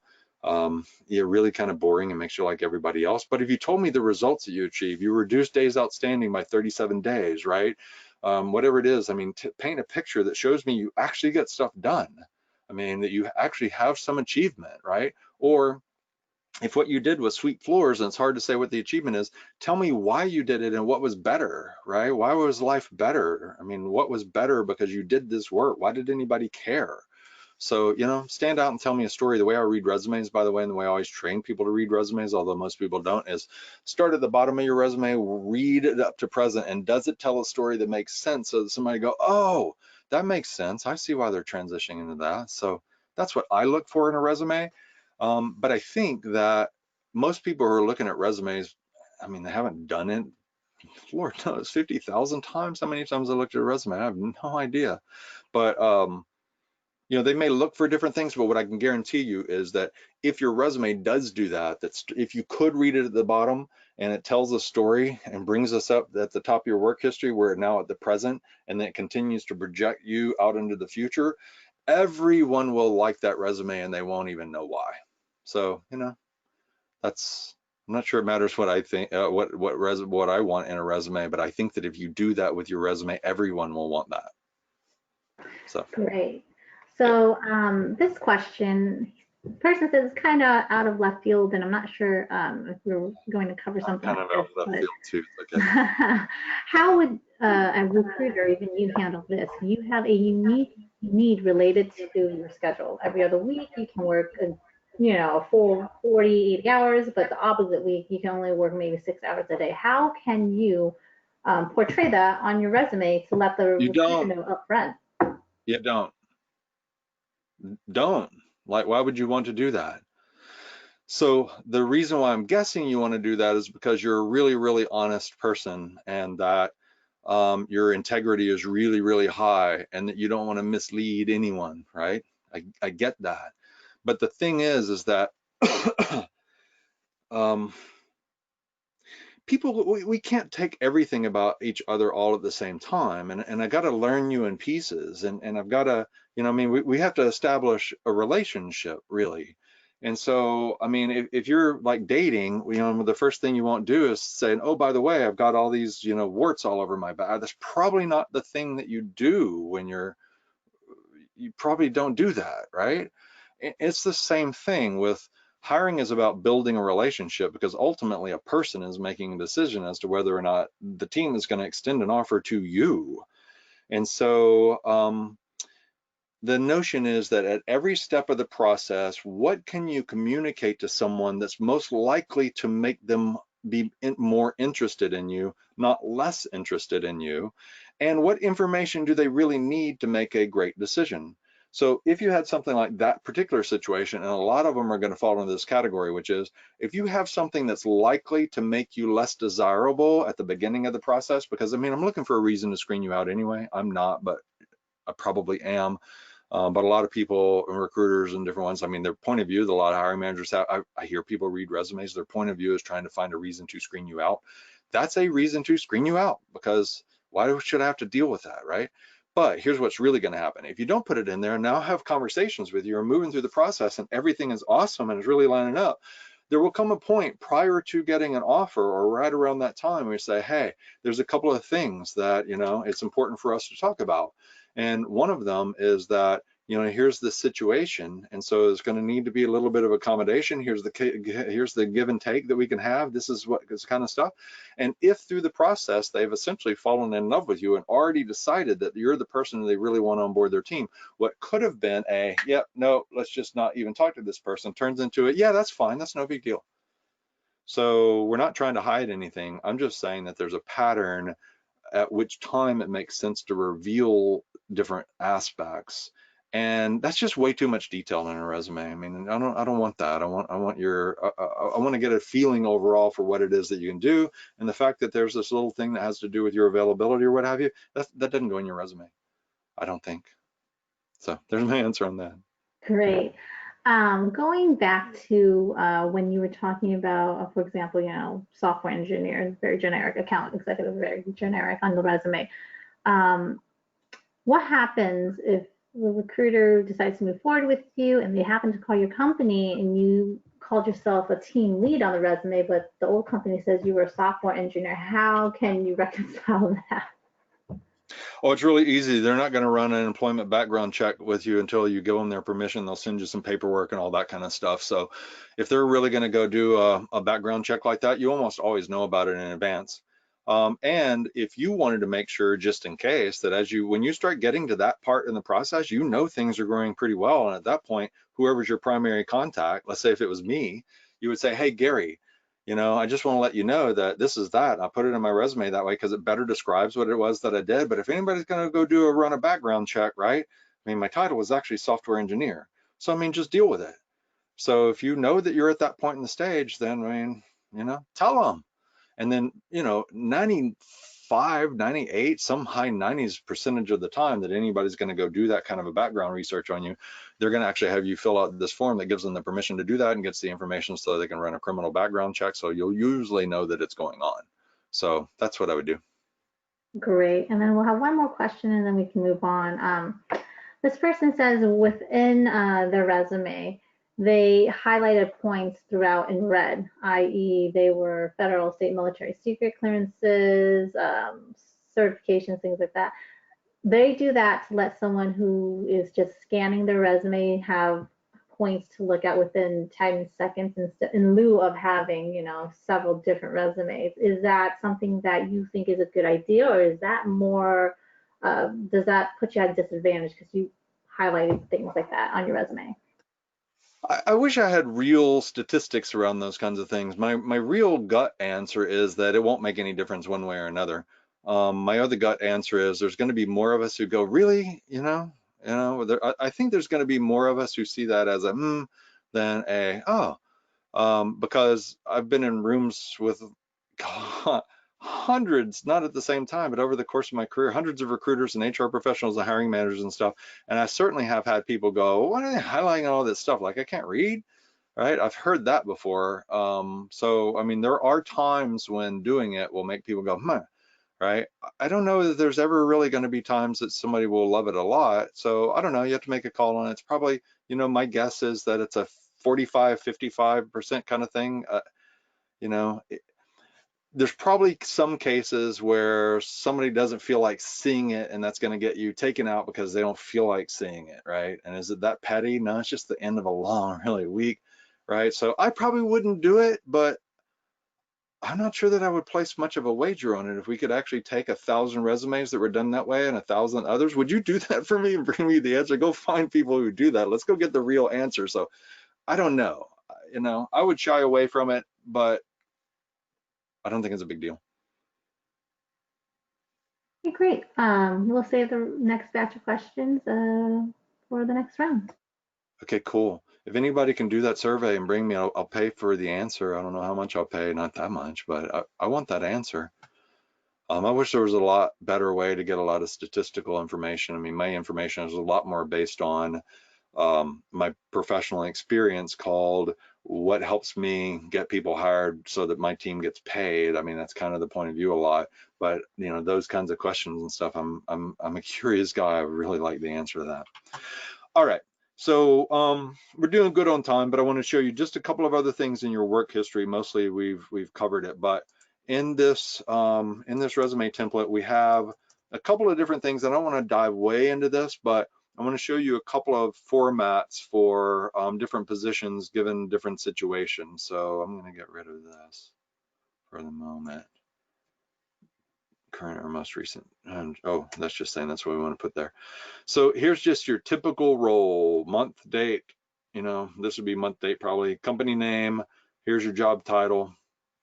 And by the way, the reason why I like it like this, and I suggest that people do it, is I do care about the dates, right? And it's really going to be, most of them aren't going to say through present. Most of them are going to be like this.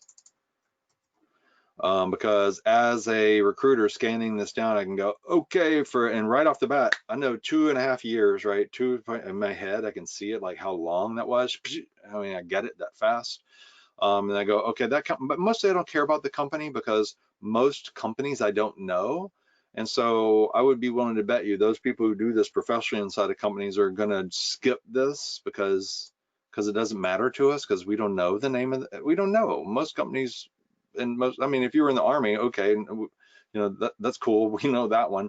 But most of the time, we don't know the name of the company anyway. What matters to us more is, what's this? What'd you do? So during this period of time, you did this stuff. And that's the reason why a title like technical analyst is not helpful, because if I have this and that, and my eye moves down the page, not across the page, down the page, not across the page as much, down.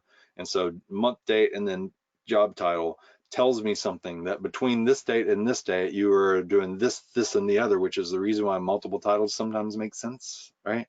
So even right there, if you just had that. So that's the reason why I like it down here a little bit.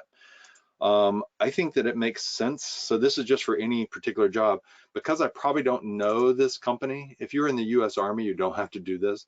But since I probably didn't know that small company, what you might want to do right here is to give me a really small, um, just a little example of a company summary, which is something like, just, distributor of food products with 5 offices and 375 employees. Oh, okay. Kind of tell me something so I can put it in context. Are you in a multi-billion-dollar international company, or are you in a tiny mom and pop shop? Are you like, help me feel it, help me see it, because it helps me put it in context. We as people, we learn through story, and stories are always set in a context. And so if you tell me a little bit about the company or something like that, I can go, oh, now when it says Acme Incorporated, I can actually know, you make, things for, what is it, for coyotes to catch roadrunners or whatever it is. So tell me a little bit about the company. You don't have to. That is not a requirement. That's going above and beyond the call of duty. So we're going to get to what to put inside of here in just a minute. I'm going to skip that for a second, but I just want to show you that this is the general format for just your standard position. This one's a little bit different. What this one is, this format right here is all of this. This has to do with anytime you've had a long period of time with an organization or as a consultant or what have you, a long period of time with the same organization is generally what this is for, then this really shows that really well. And it means that I don't need to see all the details in that long period of time. So this is a great way to say that from this date to this date, I was in the US Army, or I was with IBM, or I had my own consulting firm, whatever it is. This is for where you did multiple things inside of this context of this other organization generally. And so you have month and date and stuff over here. And then, I was working with, I worked with a lot of different people who've been in this situation. What we did is, instead of going into all the exhaustive detail, we might take like a 25-year military career and turn it into 3 major phases, where we might say down here, I was in infantry for this period of time. And then, I went into training side of what we did in the Army. And then, I had a command post or what have you here. And I don't know quite it's going to be your story. But the thing is that if you could sometimes take a long career history and not tell in all the little pieces, but tell the story in broader brushstrokes, that during this period of time, I was a software engineer, and during this period of time, I was a systems architect, and during this period of time, I was a chief technology officer. I don't need all of the little detail of I was a director, and then I was a senior vice president, and then I was, oh, help me out, right? I mean, I don't want to read that. I don't want to know that. This is a marketing piece. Do this, right? So this is a great format for making your life a whole lot easier to tell a long story.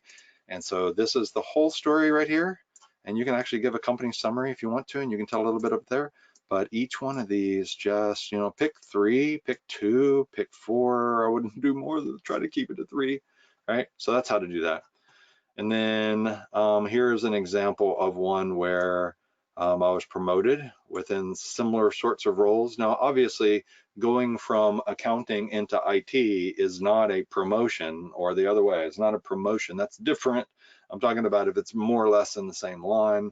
So if it's promotions, this is an example of one of those, right? Position name, position name, position name, promoted within the same employer. So this one might be useful for you.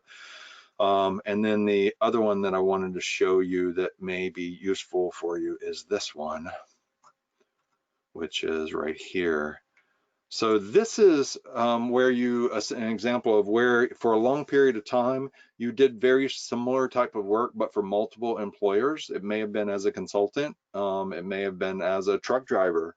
But the idea is that for this period of time, and it may not even be a company name, but as an independent contractor or as a professional truck driver or what have you, what you'll do is you'll give me general scope of responsibility, general accomplishments that you had in that period of time doing that same thing. And then all you have to do down here is just say, examples include, and here's 3 of them right here. I drove trucks at this company, I drove trucks at that company, I drove trucks at this company. Or I was an IT consultant for 15 years, and one project was with ABC Bank, and the other project was with this other thing. And here's a list of, super quick list of 5 major projects that I did. So these are just slightly different formats to handle different situations. So it's in this resume template for you. This is this is just standard. This is long period in time of the same organization in broad brushstrokes. This is promotions within the same thing.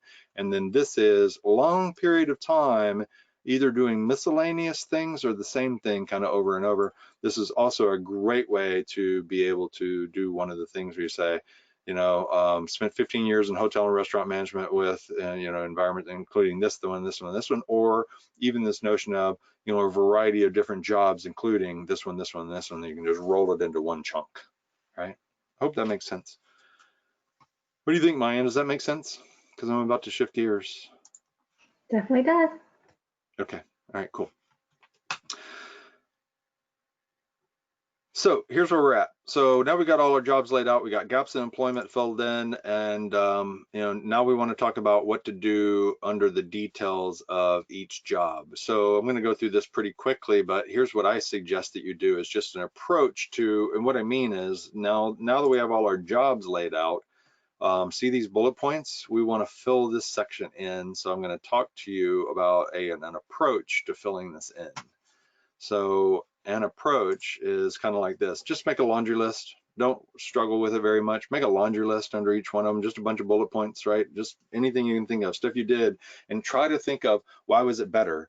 Is there anything about it that I could measure or size or at all, right? Even if you have to kind of go, was it 15%? Was it 20%? Was it 17%? I mean, it's close enough, right?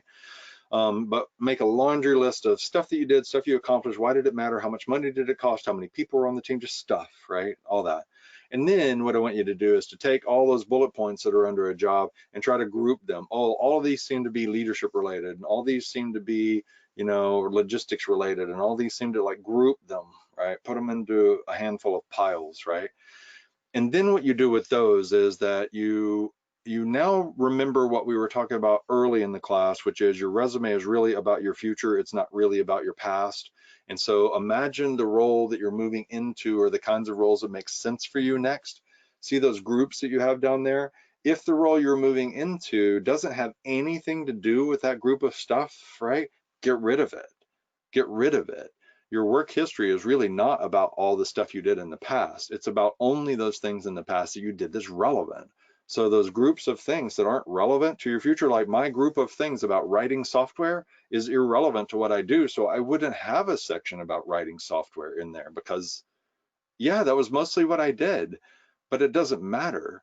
So my resume, especially this part, is going to be about the truth, nothing but the truth, but not necessarily the whole truth, not because I'm hiding anything, but because the majority of the truth doesn't matter. It's irrelevant. And when I start telling you stuff that's irrelevant, I bore you, like I'm probably doing now. And when I bore you, then you leave my webinar and you decline my resume, is what happens. So there's that. So make a laundry list, group them together, pick the most relevant groups, combine them into one item, because what we're trying to do is we're trying to narrow this stuff down to a very small set of bullet points, and then we're going to tell a story with them. Anytime you have a task that says, I did this thing, or responsible for this thing, try to turn that into, okay, great, you were responsible for accounts receivable. Awesome. As a result of that, why were things better? Did you get days outstanding down? Did you okay, well, the task I performed was sweep the floor. Well, why'd you sweep the floor? Why was it better? I mean, was hygiene higher? Or did it make safety better? I mean, why did anyone was it just prettier? So tell me why it was better. Don't tell me that you did the thing, right?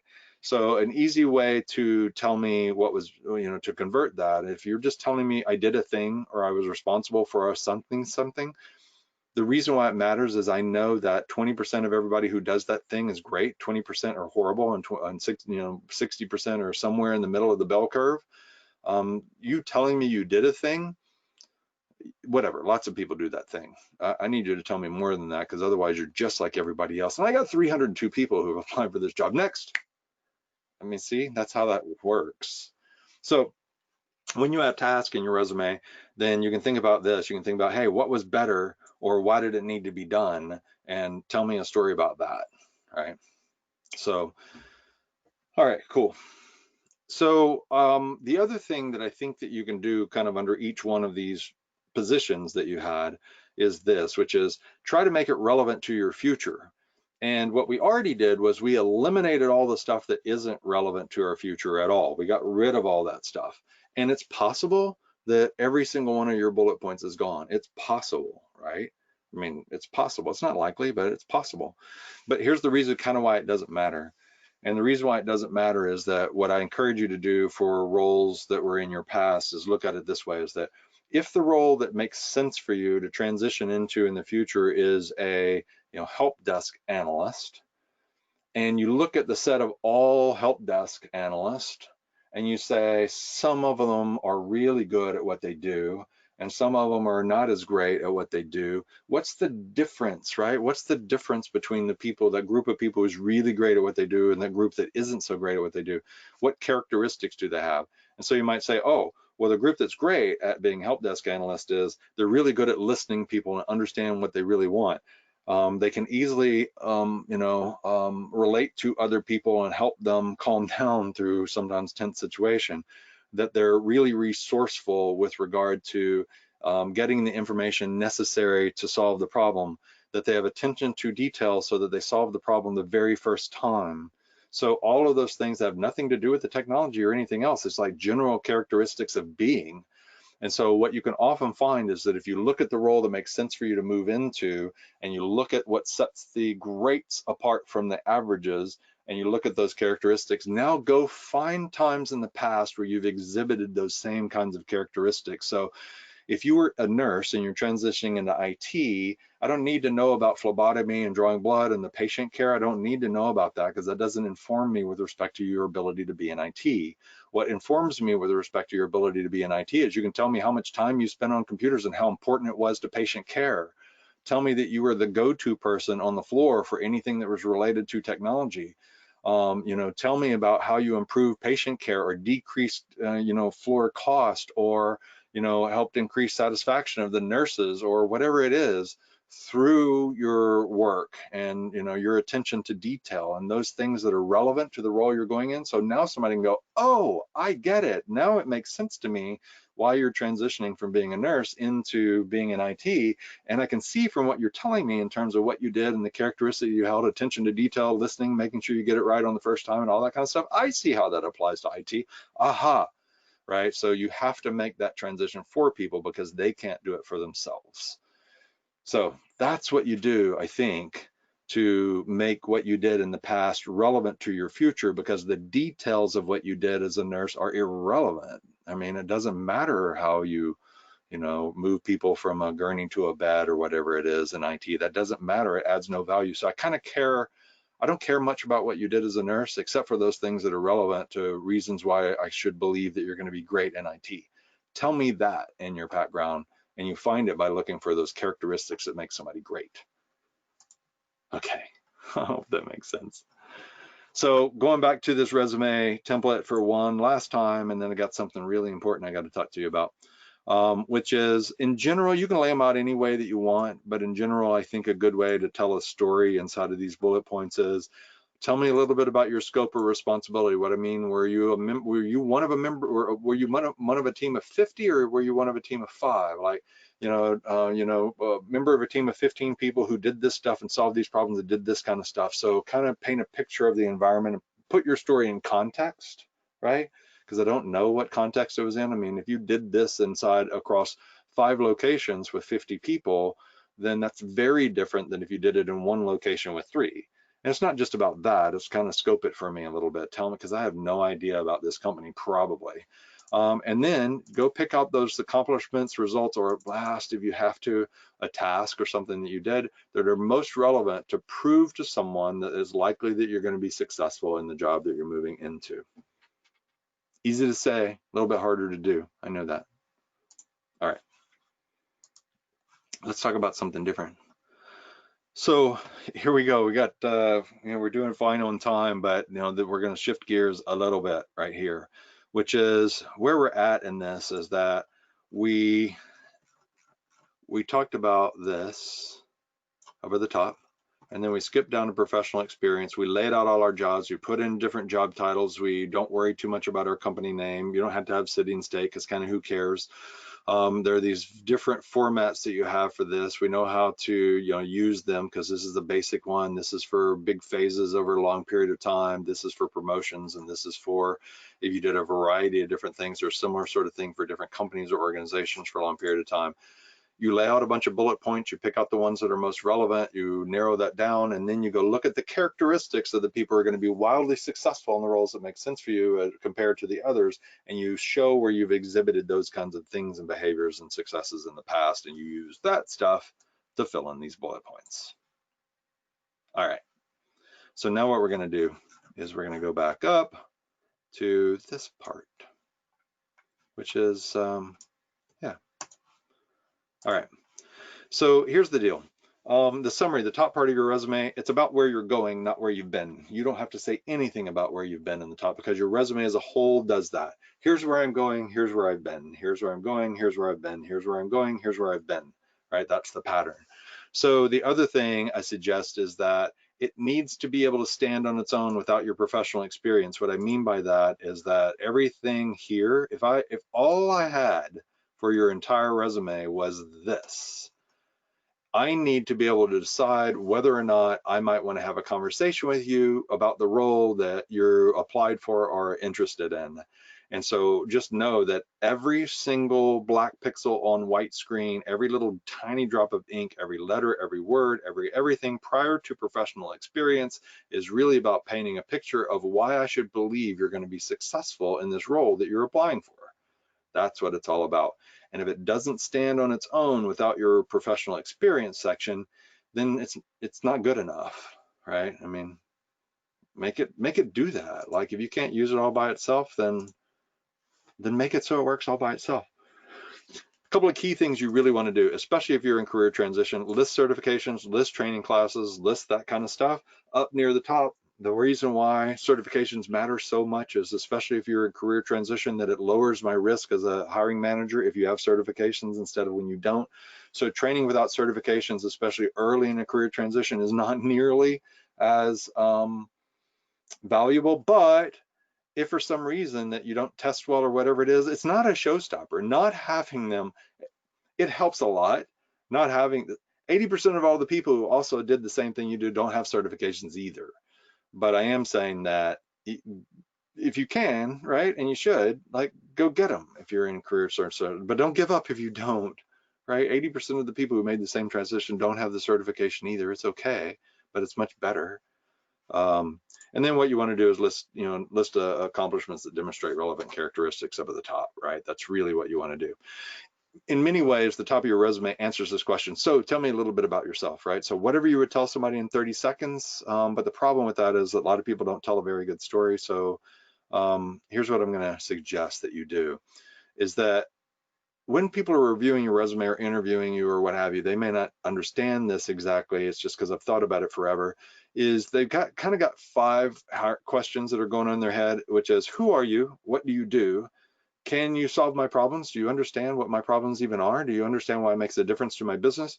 What proof do you have that you're going to be able to do that? Because I want to feel comfortable that you can. And why should I consider you further? I mean, that's kind of it. By the way, on this notion of what proof do you have, if you've ever been in that position that says, if somebody would just give me a chance, right? You ever felt like that? Somebody would just give me a chance. As soon as you tell me, just give me a chance, what you're asking me to do as the business owner or what have you is open up my wallet and hand you cash, hoping that it works out, right? So this is the reason why this is so important, because I need to know, who are you? What can you do? Do you understand how to solve my problems and why it matters to me? Can you provide me with some proof that there's reason to believe you're going to be decent at this? And why should I consider you further, right? So if you do that, then this is my suggestion for the beginning of a elevator pitch in the summary of your resume, which is this elevator pitch paint by numbers. So it goes like this. And by the way, you're not going to use this exactly like this is in your resume, but this is like paint by numbers. You know, if you did a paint by numbers the first time, it looks horrible, and you do the same one the next time, it looks much better. Do it 2 or 3 times, and then pretty soon you don't need the paint by numbers at all. That's what this is about, right? It's just this little exercise. My name is Gary O'Neill. I am a blank and a blank, right? What I'm going to fill that in with is especially if I'm applying for a job, I'm going to fill one of those in at least with the job description or the title that's on the job description. I'm going to put that in there, right, if I can. I'm going to this and this with these kinds of certifications and something that makes me unique. I help companies solve problems such as this problem, and the other problem. A few of my skills and abilities include these, and I'm now ready to do this thing. So this is your elevator pitch. Let me just show you an example of one in IT. It goes something like this. I'm a network professional and IT security specialist with CompTIA A+, Network Plus, and Security Plus certifications. That's who I am. I help businesses get the most value of their computing investments by ensuring that users are productive, server networks run smoothly. Examples include right here, and I'm looking forward to join a company where my IT skills can make a difference and help increase user satisfaction and keep IT assets running smoothly. So this is an example elevator pitch that came out of this. It just didn't include my name is. So if you can use this to just start the whole process and iterate through it until you could have something that's like in writing like that, then it's pretty easy to then translate that into your top of your resume, because see where it says network professional and IT security specialist, copy and paste that right here at the top of your resume. And then these bullet points come from this narrative. Let me go back to this resume template that we have here. So prospective job title, right? These are ones that make sense for me, or if I'm applying for a particular job, I might replace them with one of them is going to be the particular job and another one I can get rid of it or additive, right? And then a couple of few sentences about who you are in terms of your expertise, maybe a little bit about your past, and then what you'll do is all of this stuff that's right in here in the same way, right? This gets translated into that, and here's an example of it right here. So we give you a few examples. It's in the notes. I want to read that to you, but essentially someone who went through this session took this approach, honed it down into this kind of a story.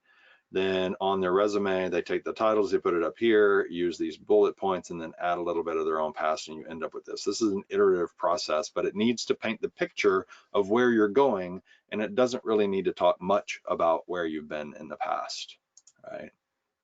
It's, it's some work to do this. This doesn't happen in 5 minutes, but, it'll make all the difference. The cool thing about when you have one of these elevator pitches is you can use it all over the place. You can use it in the summary of your resume. You can use it in the summary of your LinkedIn profile. You can use it when you introduce yourself to someone, and it also becomes your cover letter, right? You ever have places looking for a cover letter? You don't have to write a unique cover letter every single time. In fact, mostly they don't get looked at anyway, so don't bother. What you can do in your resume is this version. In your cover letter, you could literally use this one here. Hey, thanks so much for considering my stuff. I'm a network, change this if you applied for a particular job, change that to those job titles, but use this version as your cover letter, and every single cover letter you send out is almost exactly the same, right? I mean, right, that's how that works. Yeah. So you can use it to answer interview questions and respond when somebody says, so tell me a little bit about yourself, right? The other thing I want to do before we move on to this very last thing in the education, and then maybe hopefully we'll have a couple of minutes for questions, is that this generic or kind of a basic resume template, there are a lot of variations. There's some that if you're in career translation, there are a few minor things you might want to move things around a little bit, or depending on your situation, there's no perfect format. This is just a basic one. But the idea is that this part here with the prospective job titles that make sense for you, this is your general story. Right, this is your general story that we just went over, your talent brand, your elevator pitch. That's this. And then it always makes sense, particularly if you're in career transition, to say these are my skills, including relevant technical and soft skills, highlighted accomplishments, right? Things that you've learned, all that kind of stuff, right? And this is where a lot of keywords want to drop in. And you got different certifications, right, that you might have, and make sure that those certifications appear here at the top. And then probably one thing that I would add here is that I can have a section that's called, keywords. Well, we'll do that down at the bottom. Let me just leave that at the bottom. So this is how you fill in the top part of your resume. So this is your talent brand story. These are skills that are relevant to where it is in the role then you're moving in, and these are certifications that are relevant to it, and all of that together makes a really great resume summary, right? By the time you get down to the bottom of the education section, I mean, it's, I say list it again because you probably mentioned it. If you're a career transition, you mentioned your education in the summary, you mentioned it up at the top, you mentioned certification. So a lot of the education stuff will probably be somewhere else. There's just a nice place to wrap it up, that's down here at the very bottom of your resume. And it's pretty simple stuff, right? School, university name, or institution where you got whatever training it was, the city and state if it matters, what year you did it or achieved it or what have you, and then any bullet points that make sense. So by the time somebody gets to this point in your resume, you know, they probably already decided yes or no before we get here anyway. So in many ways, it kind of doesn't matter. I mean, it certainly does. You got to have it there, but decision about what to do in terms of moving forward or not happened way before I got here. Generally, by the time I get to the resume, the education section of the resume, I've already made a decision. And when I see that they have a PhD, I go, of course they do. Or I see whatever their education is. Usually it's like, oh yeah, okay, that makes sense, right? It's usually just this, you know, icing on the cake. All right, down here, there's something that's kind of important, which is this section here that's called additional.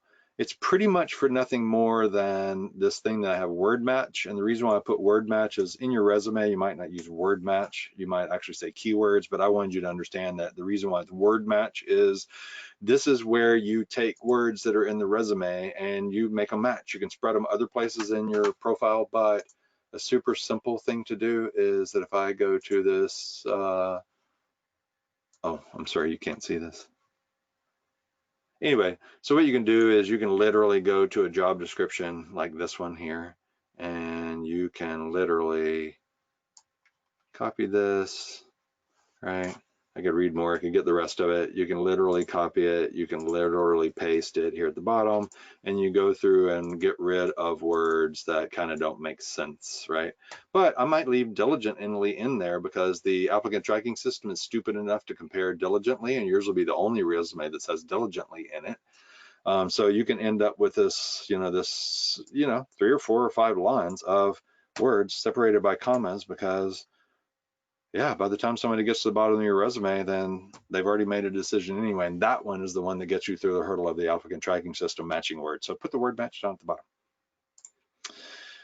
bottom. Yeah, the additional information. Yeah, we already talked about that. I don't want to talk about these myths. I'd rather answer your questions. So yeah, that's me. And that's kind of the whole thing that I had to tell you about. And in the time we have left and a few minutes afterwards, I'm happy to try to answer questions. I hope that there were some great things that came out of this session for you. And you got at least a couple of nuggets that can help you improve the odds, because a resume that rocks is one that understands that there's multiple hurdles along the way. And it's not optimized for any single one of them. It's optimized such that the likelihood of getting yes at every single one of those steps goes up. And that's really what it's all about. So, hey, Maya. Hey, great. We do have a few questions, but before we jump into those, I just want to say thank you, Gary, and just a quick reminder that at New Horizons, we're working with you to achieve your employment objectives and hope that you reach out to your New Horizons career consultant for more information. Once again, if you do not currently have a career consultant, you can log on to our website at newhorizons.com and do a zip code search to find the center that's nearest to you. Our webinar schedule is also up to date on our website. You can visit newhorizons.com and click on webinars to see what's coming up. I believe, Gary, your next one is ASIN interview, and that's on the 22nd of the month, so that's towards the end of the month. So please register and join us for that. You'll also find any archive recordings there on that page that you can access to over 50 of our past webinar recordings. And remember, these are free to use, so please take advantage of these sessions where you can learn the latest tips and tricks and things that we can offer you. And one reminder, I know we've been getting quite a few questions about this, is we will be sending out that recording link today for you to review, just in case you missed anything. So without further ado, I am going to jump into questions since we're heading at the top of the hour here. A lot of questions that came in, Gary, and I know you touched upon it briefly during the session, is how do you, for those who are older, doing a late career switch, or who have had a lot of experience behind their belt, Yes.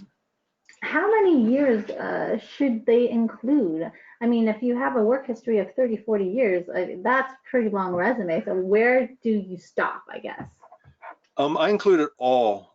It's just that you don't include a whole lot of detail when you get further back. So here's the deal. You know, there's some common wisdom out there that says only include the last 10 years. The problem with that is that if you're advanced in your years in your career and somebody's looking at your resume and they might actually expect that you're in your mid to late 30s and you come in your early 60s, here's what I know. I've had plenty of organizations and hiring managers who experienced that said, look, I didn't really care, but I was like thrown for a loop. I feel like I was misled. And so by chopping stuff off, it can easily put you into the category of I didn't really care before, but now I do because I feel like you misled me. And I know there's all kind of schools of thought on it. All I know is that my perspective is that I make my living because you get hired. And if I was presenting you to an organization and I'm gonna, it doesn't have to be your exact age, but your resume is gonna be really pretty representative of your career, or I'm not sending it over because my chance of getting paid goes down. So regardless of what anybody else might tell you, I think you kind of include the whole thing mostly, right? You can shave a little bit off, but I wouldn't shave a lot. But the trick is this, is that remember this format that I showed you for a long period of time, right? Let me bring that back up on the screen, which is this one right here, right? So what you can do is, if the first 20 years of your career was in hotel and restaurant management, you put the whole period of time to say hotel and restaurant management, and you would say, with hotels and golf courses and others, including this one, that one, and the other one. If you had a 25-year history of you were in retail and different kinds of things, you could say, 20 to 25 from this period to this period of time, a variety of different roles in different industries, including this one, and the other one. And all of a sudden you got something that takes up this much space on your resume, but doesn't, but really kind of tells your whole story because that's what I think that you ought to do. So you don't provide all the detail, just make sure that somebody's aware of the fact that there is other stuff back there. So that's what I suggest you do. Great. And a couple of the questions that came in was in regards to certifications and things like that. I know that's something that you should mention in your elevator pitch. But what about having an advanced degree, like a master's degree or a PhD? Is that something that's helpful, or would that hinder? Oh, I mean, the answer is it relevant to what you're going to go do? So, I have some people right now who are moving through the process with regard to machine learning engineer positions, pretty technical roles. And one of them, interestingly enough, has a bachelor's degree in English and like a master's degree in, like, I forget what it is, like women's studies or something like that. And so that makes people go, huh? Right? So those degrees aren't helpful with regard to somebody considering this person. And it's ridiculous, right? Those degrees were 25 years ago. And in that period of time, this individual has had significant, I mean, machine learning didn't exist back then. And so my point is that if they're relevant, then they're relevant. If they're not relevant, then they're not relevant. Don't put irrelevant stuff in your resume. Great. Now, going back to when you said, just put your city and not your entire address on your resume. Yeah. Would that potentially remove you from a possible offer if the company thinks that commute is too far? If you just say, hey, I live in, say, for me, I live in Orange County and the job is in northern Los Angeles. Do you think the recruiter would say, hey, that might be too far of a drive for her? You're not going to look at her? Well, yeah, that's potentially true, but having your street address doesn't help that, right? So all I'm saying is you probably don't put your exact street address because, if it's, I'm not sure how the street address would help. The other thing you can do is that you can always say, like in Austin, Texas, there's like Pflugerville, Round Rock, right? And up in that, I could literally just say Austin, Texas area. I mean, it's my resume. I don't have to say Austin, Texas area, but I mean, you kind of live in a place. And so certainly people do. When I run a search in LinkedIn, if I have too many people, I'll narrow the search down to within 10 miles of the location. So yeah, it can make a difference, and people will evaluate how far your commute is, because what we know is turnover and job success and job happiness does correlate with distance statistically, not on an individual basis, but it does. So I just still don't think that putting your street address would help very much. And if it's an area, you could be more specific. You could say, this sub area of this place, then people might understand it a little bit better. I still wouldn't put my street address probably. You can if you want to. It's not a bad thing. I mean, it's not necessary, but if you want to, feel free. Great. I know we're at the top, well, a little over our time, so unfortunately, gonna stop here, everyone. Please be on the lookout for the recording. Appreciate and thank everyone for joining us again. Thank you, Gary. Always a good topic with lots of questions and engagement when you talk about resumes that rock. That will wrap up today's session. Hopefully to have everyone join us for Gary's next session on the 22nd. That concludes today's webinar. You may now log off. Thank you. Thank you, everyone.